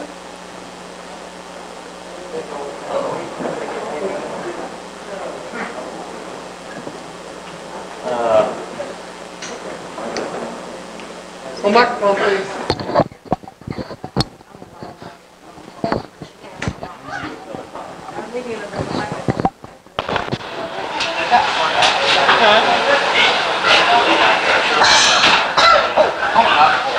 We got liabilities right now. Everybody else hit their head on the slam.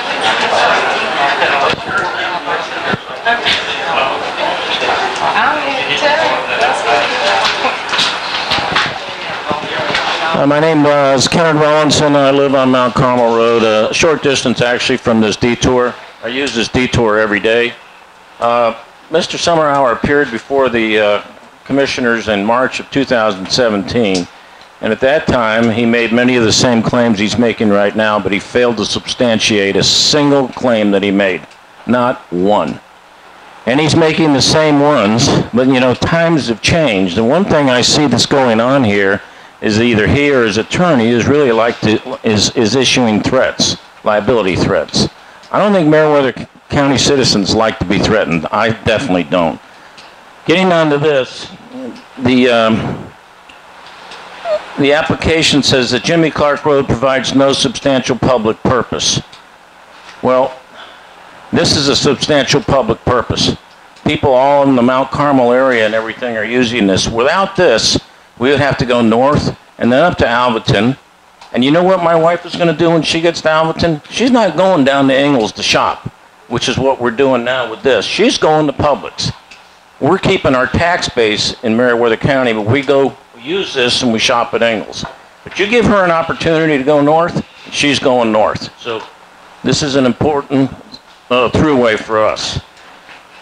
The road that he wants closed is the only road that connects Jimmy Clark Road to Germany Road once inside the Mount Carmel Flat Shoals area. It's a distance of 3 miles. It's a big area.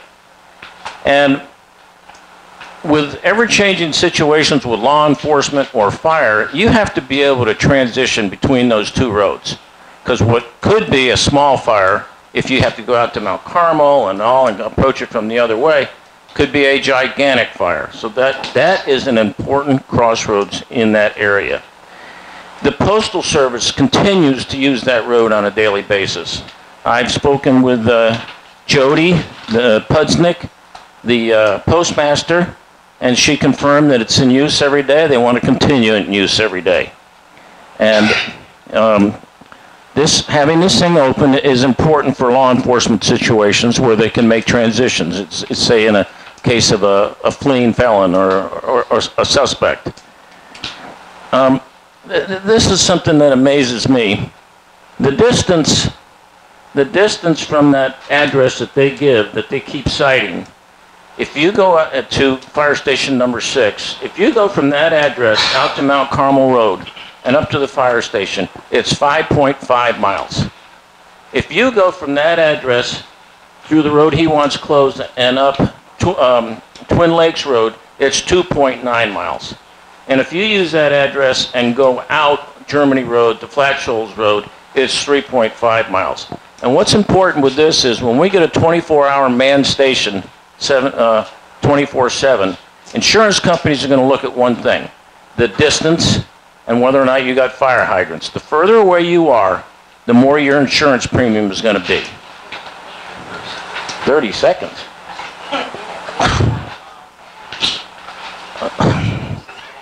Okay, so, okay. Don't make my time, Rob. My name's on that list too.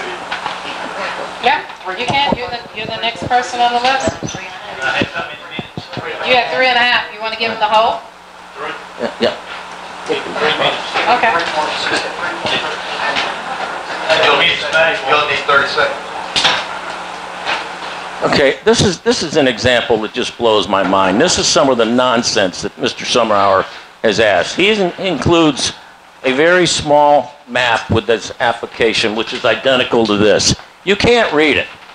Okay, I had to go to Staples to get this thing blown up, and it's much smaller than that. And when you get in here, this is what his surveyor says. It says that he owns out to the center line of the road here, but he does not own out to the center line all the way through here. He only owns to the right of way. So that contradicts what you're saying over there. And here's some interesting things. There is no seal or signature on this plat. It's as useless as can be. The man who made it says this completed map is not a survey by me or Camp and Associates. This is not a plat of survey. This map is not recordable. And up here it says that those using this map should be aware that they are using this information at their own risk. This is absolute garbage, okay? And this is exactly what this man gives us each and every time. All those things that he has in that application can be disputed and proven to be not true. So we need that road kept open. It's important to us in the Mount Carmel community. Thank you.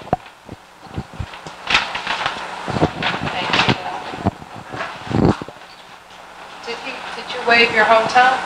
He kept 30 seconds. He kept 30, okay, Bruce kept 30 seconds. I kept 30 seconds. So don't start to come like that when you're talking.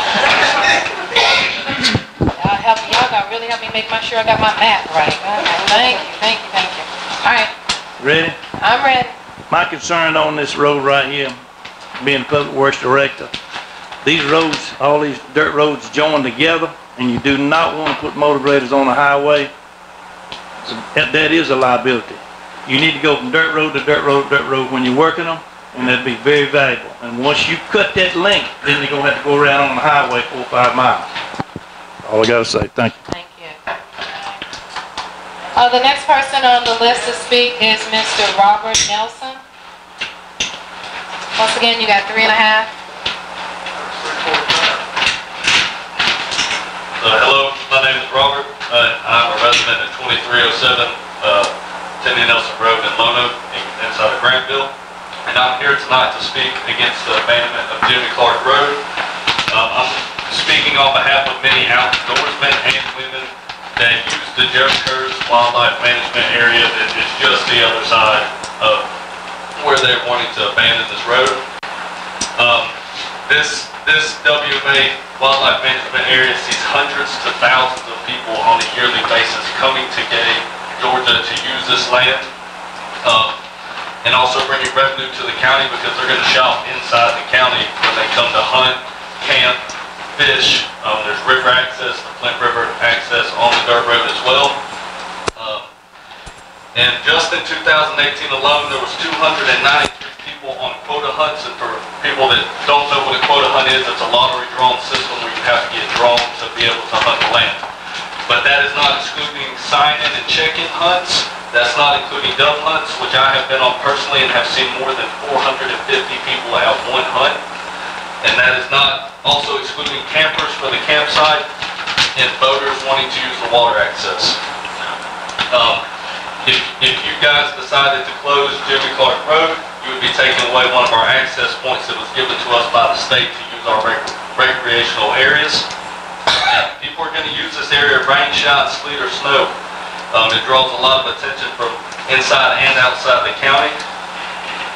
And by closing this section of road, you're going to push traffic to limited access areas, which will be detrimental and damaging to those sections of dirt roads where all the traffic will be pushed to. So I'm just asking that please tonight vote no to the abandonment of the section of Jimmy Clark Road so that people outside the community and inside the community can continue to have access to the WMA for outdoor purposes. Thank you. Thank you. All right. The next person that's signed up is Ms. Susan Pritchett.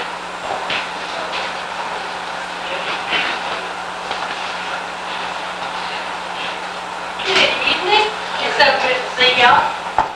I probably won't need the microphone either. Well, I'm afraid I am foreclosing this road. And I'll give you 2 examples just by what I've heard. I'm sorry, you are foreclosing it? Yes, ma'am. Okay, we should have had you speak earlier. I apologize because I was looking at, okay, go ahead.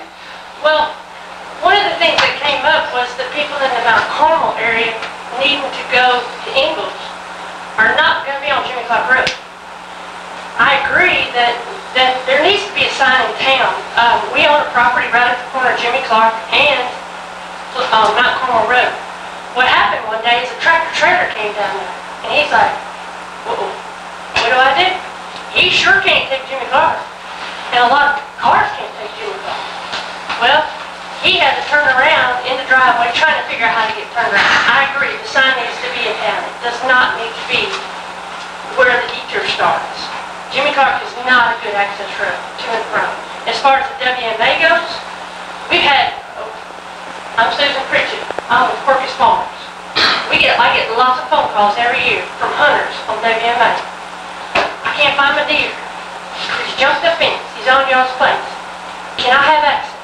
I go out there, we give them access. We look for their deer. It's not a problem. Keith Summerhour's not going to be any different. He's not going to say, no, you can't come over here. He's not going to deny access to his property. We're not going to deny access to our property. And Twin Lakes Road, to say that Twin Lakes Road is an opportunity for the fire department to come down and put a fire out somewhere on Williams Circle is a ridiculous comment. Because when you come to Twin Lakes Road in town, you've got to make two very difficult turns. We go down there with cattle trailers, and sometimes we struggle with that turn. There's no way an ambulance or a fire truck are going to go down Twin Lakes Road to get to Jimmy Clark, to get to... It's ridiculous. It's even ridiculous to say. The only best access to Germany Road, to Williams Circle, is like I said, it's the paved road. It makes more sense. And there's access from Mount Carmel to Flash Rose Road by way of Jimmy Clark from Mockingbird. That is just as accessible as going straight through Jimmy Clark. There's absolutely no reason to close or to leave it open this section of Jimmy Clark Road because he owns both sides of the road. It's the only thing that makes sense. I could see if there was a lot of access or people use that road. The thing about the post office, he's already said that he would grant access to the post lady. Her name's Terry. She goes through there. He don't have a problem with her going through there. We're trying to limit access to... We do have road hunters, and to say that we don't is ridiculous. We do have people... We do have ATV riders that are blasting down through there. We hear it all the time. Do we call a sheriff's office? Not every time, no. Do we call Fish and Wildlife because you heard a gun go off? No. It happens. We all know it happens. Nobody can deny it. So that's what I have to say. I say we close that section of Jimmy Clark Road. I think it's in the best interest of the landowner, and it's in the best interest of the county. No more maintenance on that section of the road. Thank you for your time. At this time, we'll hear the rebuttal from the applicant. I did not realize Ms. Pritchett was going to be here, but I think she did an excellent job closing up, and I'll let her make our closing statements for us. So thank you very much, and we do ask that I hope that you'll vote to close this road. Thank you so much. Mr. Chairman, there are two more emails that we just will enter into the record. One is opposed, and one is for closure of the record. So we had to share this. I think all of you have seen them, but we want to put them into the record as comments on road closure. I do, before we go out of public hearing, I do want to ask Ms. Kathy a question. On segment number 5, just a little bit elaboration. What I've heard tonight, and most of these roads that have been asked to be closed or abandoned is in District 1. I'm not sure why District 1 gets its more share of road request closure than any other district in this county. Because you have more houses too. And I have the most dirt roads too, but that's okay. We're gonna move on with that. But I guess one of the things that I'm most concerned about, and maybe I didn't hear this, but hopefully I did. We currently have a situation on Mount Carmel Road due to flooding, and it was horrific. And we're still working on it. But we also indicated another portion of Mount Carmel Road that is also damaged, but you can't see it. But we know that the piping needs to be addressed. So technically, we could have had 2 major washouts on that road, which would have made it impossible for people to go either way. I understand going on a paved road is a better means transportation-wise, you get there quicker. But if we're in a situation again where we got a paved road that collapsed, and let's say, and just hypothetically, I'm looking at this map, you've got a portion, literally you got two portions of Mount Carmel Road that is not, one part of it is not passable. So if there was an issue on Flat Shoals Road and Mount Carmel Road, once again, it limits where people can go. Flat Shoals Road is a paved road. It actually goes from Mount Carmel, and Mount Carmel turns into Flat Shoals, am I right? I think Mount Carmel looks like it comes up from here, it goes kind of north. North. And Flat Shoals comes It down connects south. right in there, okay, right in there. All right. And I do want the citizens to know, I've ridden on all of these roads in my district. I've been on this road, I've been on all of them. And, you know, this is nothing new. The county definitely needs to do a better job of maintaining our roads. We all know that, and we have done a great job just in the past couple of years to do this. But once again, what's most important to me is there are a lot of things that happen that you have no control over, and one has lately been washout and damaged roads.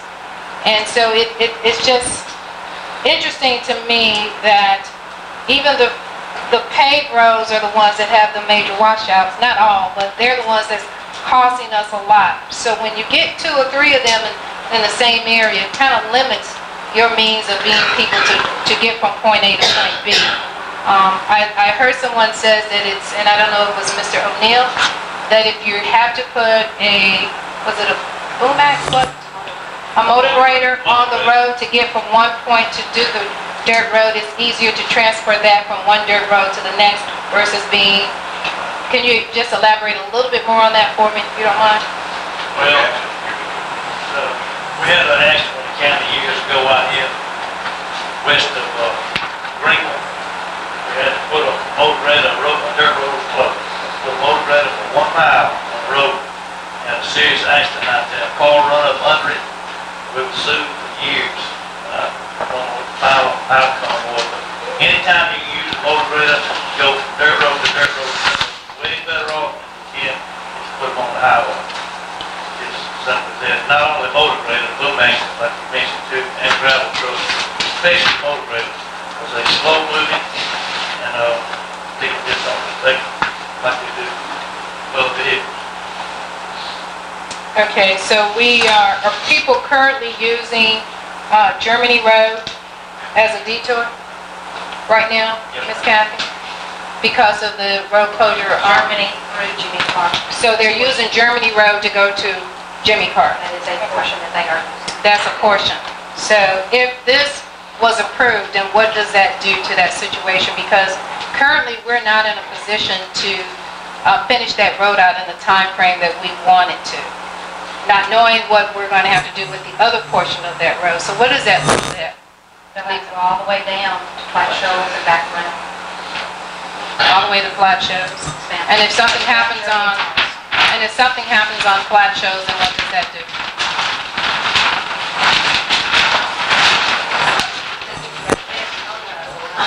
I mean, where else, what other assets do people have? I'm hoping none of this happened, but let's be realistic. None of us had an idea that Mount Carmel Road would collapse. None of us did. So I'm just trying to get some clarity.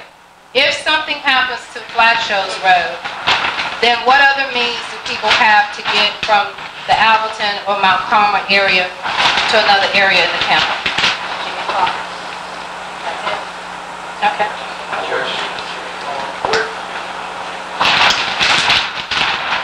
Is there any other commissioner has any other questions or comments at this time? Anything to the staff or any of the people who spoke?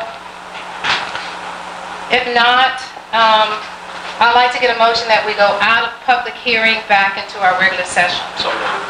Is there a second? Second. Okay, there's been a motion and a second to go back into our regular session.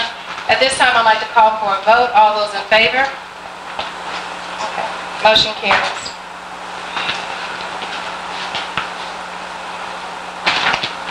Once again, this is in District 1. I don't think I share this with anybody. Anybody want to share? Anybody want to have half? You go right ahead. I go to... Gotta have some fun with some of this stuff. One of my main concerns is the having accessibility and knowing what we're currently going through, and even reading what's been put on here that people are using this road right now until that Montgomery Road can get fixed. I'd like to make a motion that we deny the closure of Jimmy Clark Road at this time. I'll actually second it. Who seconded it? All right. I made the motion. You second it? Beth did first. Who go first? Okay. So there's been a motion and a second. Any more discussion? If not, I'd like to call for a vote. All those in favor of having the road stay open, can vote at this time. Does anyone And I have to say that because it does serve a public purpose, that's what we have to look at. I'm sorry, did everyone vote? Yes, sir. Okay, all right. So the motion carries. Once again, I'd like to thank everyone who's taken the time to sit through this long process. Hopefully, when we ever have this again, we won't have 4 at the same time. But sometimes we don't have any control over that. For those who have patiently waited, we are going to move on to the next section of the agenda, and that is new business.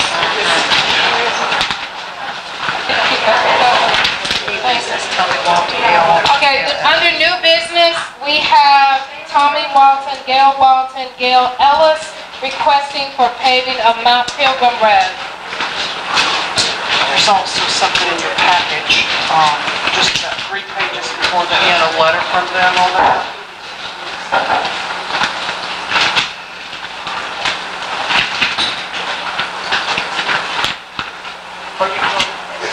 All right.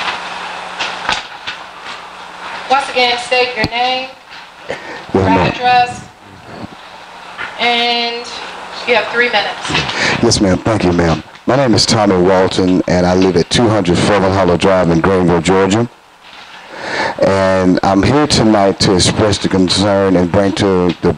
well, first of all, let me say thank you, Madam Chair, for giving us a minute, and thank the Board of Directors for giving us a minute to express our concern. Again, we want to express our concern for the condition of Mount Pilgrim, and bring to your attention, if the board don't know, of the condition of Mount Pilgrim, and it's pretty bad. It poses a potential hazard to the residents that use that road every single day. I don't have the statistics and data to back it up, but we have like about 9 residents actually on Mount Pilgrim, and we have 4 subdivision that's adjoining to Mount Pilgrim. So we're looking at approximately around 100 vehicles that probably have to go up and down that road. And not to mention that the emergency vehicles that have to use it, such as the ambulance and maybe police or things of that nature, and the fire trucks and stuff like that. But we do understand that the county is doing everything they can to maintain it. But unfortunately, I think it's too far gone, and I think the road really do need to be paved, because we don't want somebody to get hurt, even worse than that, we have a fatality on that road because of the conditions of the road. It's to a point to where if a certain time lapses before they scrape it, it's pretty bad. I mean, it's almost a lake. And I just found out this afternoon that there have been accidents on that road because of the poor conditions, to where trucks done slid off the road, and God forbid something happened to the school bus with kids on it that could potentially happen. So we would like to ask tonight that if we can be put on, to have a petition for it to be put on the ballot to be voted on to pave Mount Pilgrim.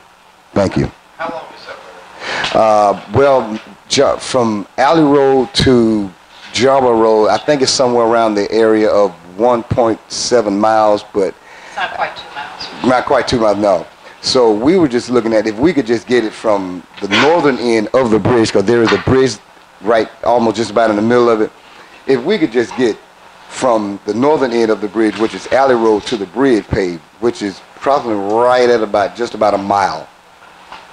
Just about a mile. Let me ask our county administrator, have we received legal for the roads that we just closed tonight? Can we use that money for the roads that are really in need? Yes. Yes. I mean, really, I've been wanting to ask that, have the people left, but if we have received it and we have closed these roads, I do think we need to take that money and put it toward the most detrimental roads in the county. And that's generally, what we do with the bid. It doesn't cover everything. Now, I was up 3 weeks ago. Yes.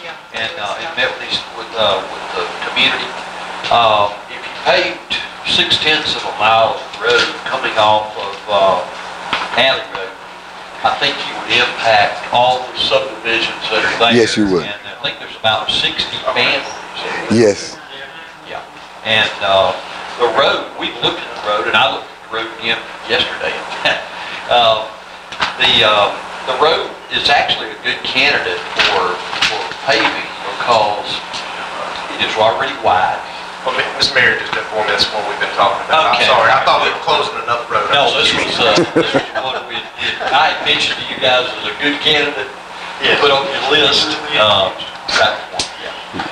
that of course is, you guys later tonight, later this evening, are going to establish a time to approve the resolution to put T-Splosh on the ballot. Up to this point in time, it takes all of the big money we receive plus our SPLOST dollars just to resurface what's already there. And we can only do 12 to 15 miles a year.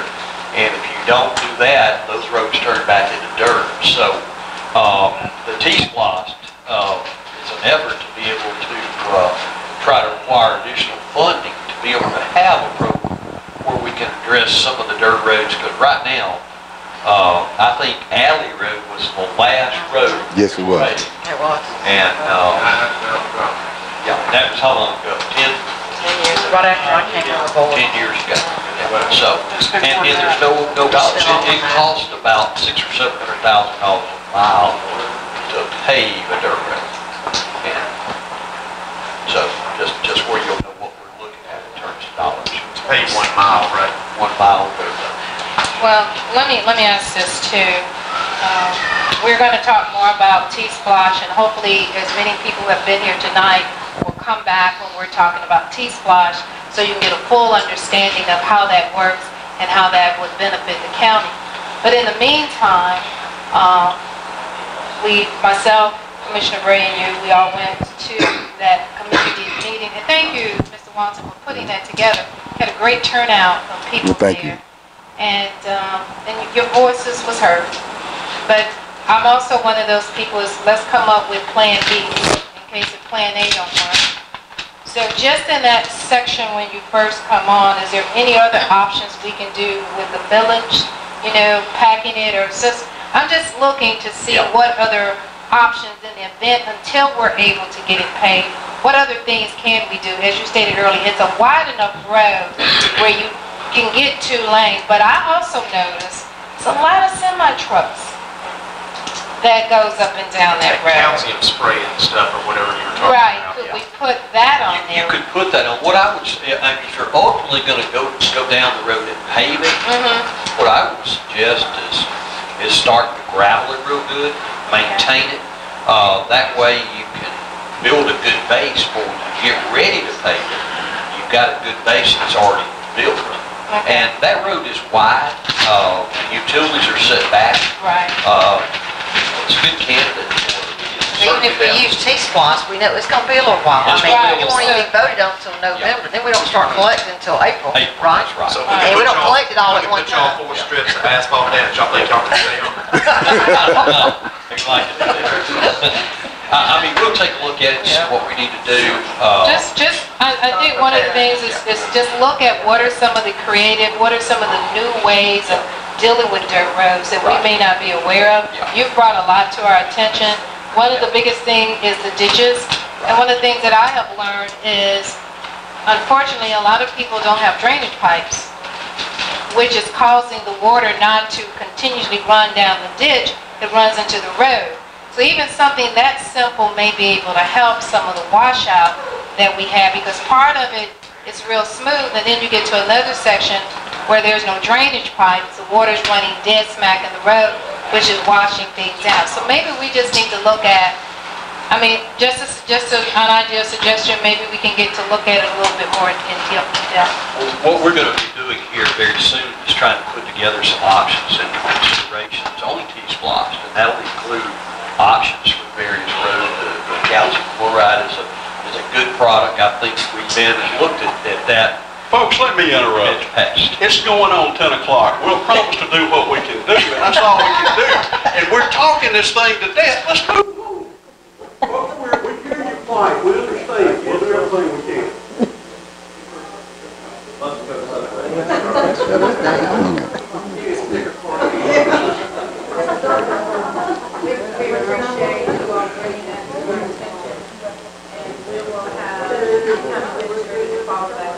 Okay.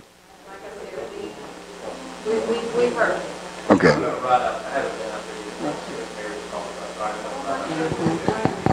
Okay, thank you very much. Appreciate it.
Motion carries.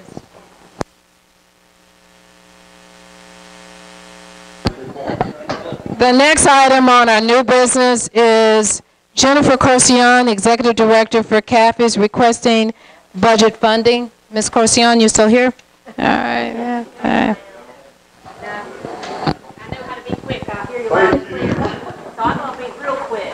I appreciate your time tonight, Commissioners, for hearing me. I'm back before you to give you a few updates about CAFI and to continue requesting funding to support our operations. Things that have changed since I last stood before you, and I'm going to say in my 3 minutes, are that we are really diversifying our board and the strengths on our board. We are recruiting new members. We also, I encourage you to look at guidestar.org.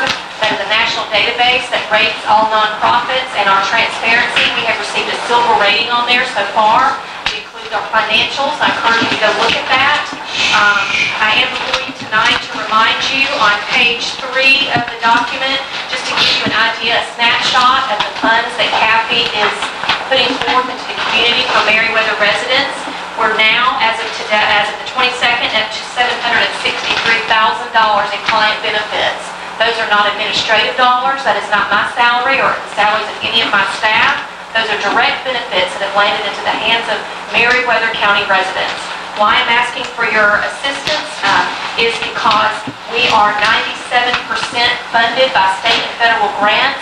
Those state and federal grants do not come with a heck of a lot of money to help overhead, oftentimes less than 3%. And so we are asking specifically for your assistance to help us keep our Meriwether County Neighborhood Service Center open. It is located in Manchester, Georgia. We keep that office open, but it is we're in a peril state right now. We are at a point where we've got to make some decisions to keep that office open or to close it down. We do not get funding for the light bill, for the power bill, or anything else that comes through there. So we're asking for funding from the commissioners to continue providing services to Meriwether County residents. That's as quick as I could go. What are you asking? What you asking for? Well, I'm sorry, Mr. Theron was given that information, and Bill, we are asking for a funding of $12,000 a year for 3 years. What were we given previously? In my tenure with the company, you have given nothing, but I think in previous years, as we look back to 5, well, hold on, 5 years or earlier than that, there were times when the commissioners donated $10,000 to the organization. That was probably 5 to 8 years ago.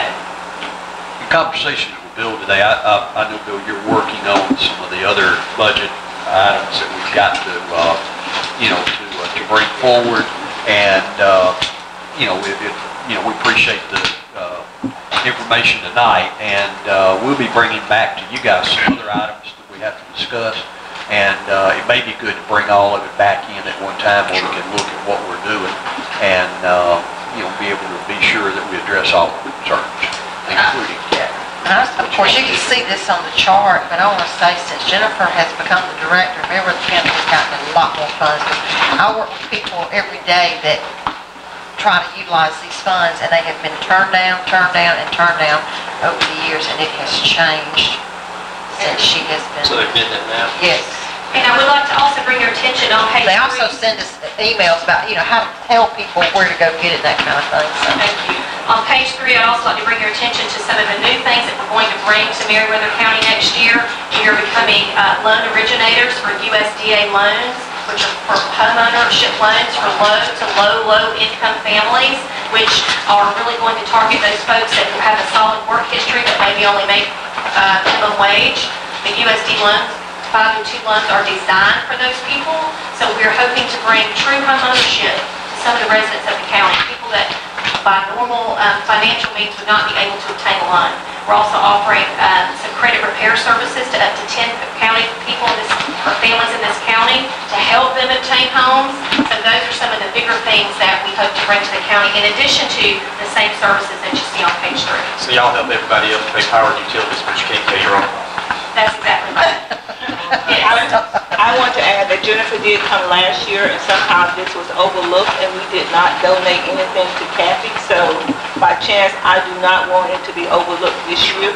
That I sat on that board, and I know the need, and they do service a lot of Meriwether County residents, and we need to give back. And we'll include that on the budget information. Appreciate your time tonight. Thank you. Thank you for your patience. All right, as they say, moving right along. Bill, financial report. Guys, in front of you, got questions? No, we're good. We did receive our second check from FEMA, over $400,000. Got about 100 grand left to get, so we appreciate it. Thank you. At this time, report from the county administrator. Chairman, if it's okay with the board, I'll just give you guys an update at the next meeting. How about that? Sure. Just call us if you need. I'll send you an email. I got some stuff for it. Thank you. The next item is report from the commissioners. All right. I just want to say real quick, on the census resolution, we did not do it tonight. We definitely need that on the next agenda, so we can get that board established. Yeah, I've already talked with the lady about that, didn't come in, and we are working on that resolution. Is that it for you, Commissioner Gray? I want to speed it on too, but it's been brought to our attention that the Georgia Economic Development Program is going to start August the 8th.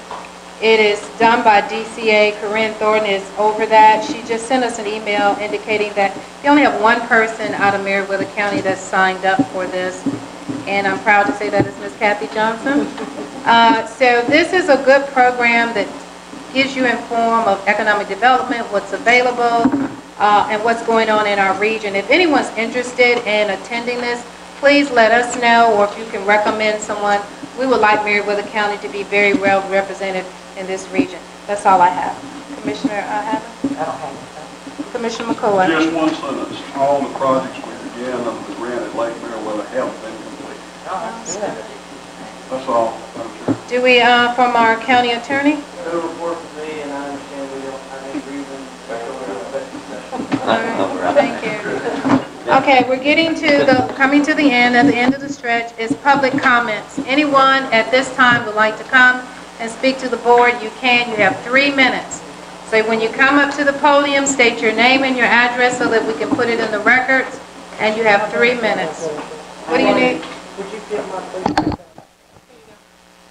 Would you don't mind on that paper? My name is Adrienne Anderson. I live at 30 Peaceful Lane in Manchester, Georgia. The purpose of me being here tonight, I was told that in order to get anything and an attention brought to Peaceful Lane, I had to come to the commissioner meeting. I'm sorry that it's late, but you all, I've been living on that road for 36 years. And I'm sorry that I chose tonight to come to bring it to the commissioner's attention. But if you all would you please put it on your agenda to come and see what's happening at Peaceful Lane, because it's in dire need. And I've been waiting on you, County, for 36 years. So if you all please, would you please come and get some attention? Thank you. You write down your contact information, I'll contact you. Okay. And while Mr. Anderson is writing hers, my name is Pamela Steve. I live at 154 Peaceful Lane. I'm in dire need for the same thing. It is off of the road that has been out there. I've been out there 20 plus years. And I think it was about a year ago we was here again asking for some help. Okay, I've noticed now, and I know that it's not at all, it's everybody for whatever. But how is it that Peaceful Lane is there with a bad dirt road, and they skip over us and go to Roughton Parker Road and blacktop it all the way through? And it was already without any need for anything like that. Maybe a hole or two here and there. We got a dirt road that's muddy, awful. I got a paved driveway all the way up to my basement, and I have to take mud under my house. But we can't get nothing done to that road. 20 plus years we've been out there. My neighbors, they've been out there that long too. And I mean, we pay taxes just like everybody else. I know I call and worry the people's out here, because I'm always this time with Steve, want to put Peaceful Lane. Can you do something, please? Y'all have a blessed night. And thank you. First of all, like I said, Madam Chair, thank you and the board for giving us time. But I'd like to address this. Mr. McCoy, I think your outburst was very disrespectful to me and to the chairman. Well, I am sorry if you took it that way. I was just tired, sir. Yeah, well, we all tired. We all tired. But like I said, I'm not making a fuss. I just want to just express my opinion. I think that was very disrespectful to the board and to me. We sat here for 3 or 4 hours just like everyone else, and we waited patiently through all of that. And I did not think we deserved that. Thank you. Thank you. We appreciate all the comments. We have one other person. Okay. We have two. Once again, sign your name, give your name and your address, please. My name is Sue Ann Reed, and I stay at 3398 Mount Pilgrim Road. And I just wanted to say that I appreciate you all for giving us opportunity, and I want to kind of piggyback on it. Yes, we do have a problem on our road. Yes, we do have about 69 residents stay out there, and they go back and forth to work at least 2 trips a day going back and forth to work. And it is the wear and tear on our vehicles, but we know it's not going to happen right now, but at least we know it's in the process of something being done. It makes us feel better, because we don't want to feel like we left out too. People talking about trash. Yeah, me and my little neighbor, we 66 years old, but we go down there and pick up trash. And Miss Beverly said, well, put them right on the end of the road. They'll pick it up for you. But we can't continue doing it, But we try to do the best we can, because we live in that neighborhood, and we want to look nice. And we want our vehicles. I've been through 3 vehicles since I've been down here, and I don't want to go through another one. But I appreciate you all. We know it takes time, but as long as we know that some type of process is being taken, we thank you for that.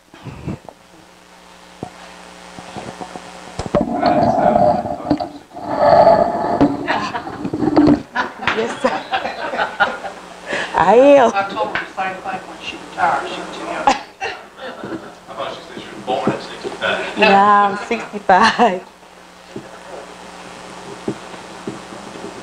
You can step up while she's, you can just step up and get the mic. Just state your name and your address. My name is Darryl Brown, and I live on 263 Peaceful Lane. I'm part of this group right here that just spoke about Peaceful Lane. And between our last meeting we had here up until now, very little to nothing has been done on Peaceful Lane. We was told that there was going to be something done about the dust condition, that didn't happen. So when we call and request for gravel or crush and run or anything, it seemed to me like it's falling on deaf ears, you know. And I've been out there 20 years, and I've probably seen maybe 5 truckloads of gravel. So when I call Public Works, they either know my number and don't answer, or they busy. And I'm just about, to the point now where, I'm tired of calling. I'm tired of trying to, find ways to make it better. And honestly, I love Meriwether County, but I wish I could just pick my house up and move it somewhere else. And it's been bad when it's rained.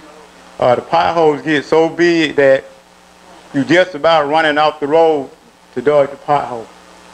So I don't know where's the funds, but I'm getting tired of, just trying to do something. And I hope that this meeting right here will make a change. Because, I'm just getting tired of it. Thank you. Hello. My name's Pamela Brown. I'm his husband. That's my husband speaking earlier. Yeah, we came here in 2017 in June, July 8th or 9th. They came out there and did something to the road. This 2019. They haven't been back. I pay my taxes every year. Oh, y'all gonna take our property. So if y'all gonna take our tax money, y'all need to do something with it. Besides what y'all doing, we need to see it on the road. When it rains, water run everywhere.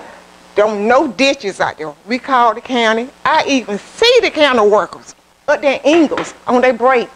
Can you tell your supervisor to call me? I don't hear nothing back. I can call, they don't answer. It's just like they know my number.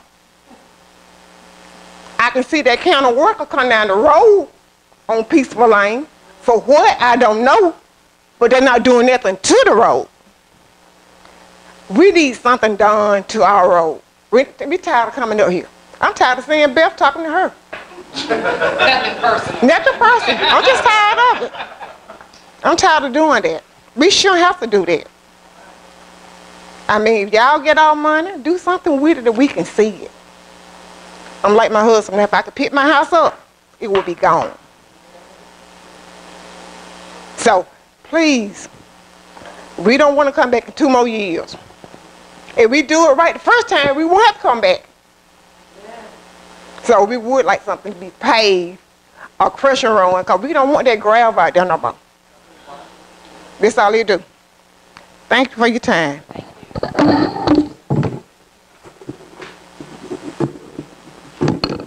My name is Stephanie Malden. I'm at 225 Groundhog Drive. And I just want to say a lot of these residents here, they are long-term residents. My husband and I, we moved here in 2016. The road was not as bad as it is now. If it was, we would never have bought our house. And if y'all are wanting people to come to this county, something's got to be done, because there's a lot of potential out there for growth just in our small area. And something that I've noticed just on my road alone is my neighbors often have emergency vehicles. Often. I believe there are an elderly couple across the way. Not only that, but I have a bad back, and every single day I go down that road, it is painful. And I'm sure there's other people that go through the same things that I do. Something a little bit out of the way, that my husband and I have missed out on due to this road is we were offered a once-in-a-lifetime vehicle, amazing sports car that I'm sure everyone in here would have loved to have owned. And we had to turn it down because the road would have tore it to shreds. And I don't think I'll ever get that opportunity again. So I just want to say it's causing us to miss out on a lot. People being able to own what they want to own. And I like it out here. It's peaceful. But I'm begging you, please, do something about that road, because I like it here, and I really don't want to have to move. But What's the name of the road that you live on? I'm off of Groundhog Drive, but Mount Pilgrim is the road that I'm speaking of. And I just ask, please, keep us on the agenda. Don't forget us. Try to figure something out. And thank you for this time to speak with you today. Thank you. You can go ahead and get the mic questions. I'm Melissa Reynolds, 3023 Mount Pilgrim Road. My house sits at the worst, one of the worst spots in the whole road. And that's when I let him know. There's been 3 accidents over there. One hit a pothole, flipped on the side, right there around the corner. Safety hazard. I got children that get on the bus, and because of that situation, I have to get them on the bus in front of my house instead of in my driveway. Because I don't know if, because right there at my driveway is the slickest part. I don't know if it rains, if somebody's going to slide into my children. They've put gravel many times. They've scraped the road many times. It's not helping. The only thing I'm saying is pavement is going to actually help. It's going to be safety for our children, and that's the main concern, safety for our residents. And me and my husband, both from Coweta County, we moved down here, born and raised in Coweta County, moved down here because it was quieter, it was peaceful, the people are nicer. We love everything. My mother moved down here. My father has a house down there on the same road.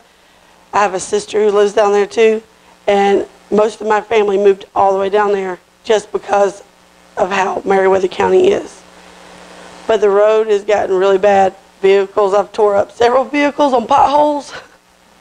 But my main concern is the school bus, is the kids. I've watched the bus slide coming out the road right in front of my house.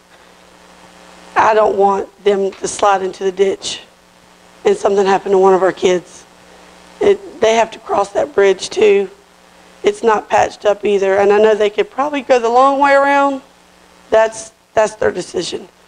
But I don't think gravel or putting it down, just patching it up is going to do any good. I think it's going to take it to be paved for our kids to be safe. Thank you. I want to thank everybody for their comments. Your words have been heard. They didn't fall on deaf ears. Once again, we appreciate your patience in going through this whole process today. I'm sure you learned a lot about what goes on in a county commissioners meeting. They normally don't last this long. And we didn't get a chance to eat either. So, you know, sometimes when you hadn't had anything to eat, your blood sugar kind of drops and everything's close. But anyway, once again, we appreciate it. There, as our attorney said earlier, there is no need for an executive session. So our future meeting and notice, August the 5th, we're going to have a special call meeting at 9 a.m. and that is to discuss the T-Splosh. So that is open to the general public. So for those, once again, want to know how that would work, how that may benefit the county, please come out and get the information directly from the Board of Commissioners and from our county administrator. On August the 14th is our regular scheduled meeting at 9 a.m. And then August the 27th is our evening meeting, which is at 6 p.m.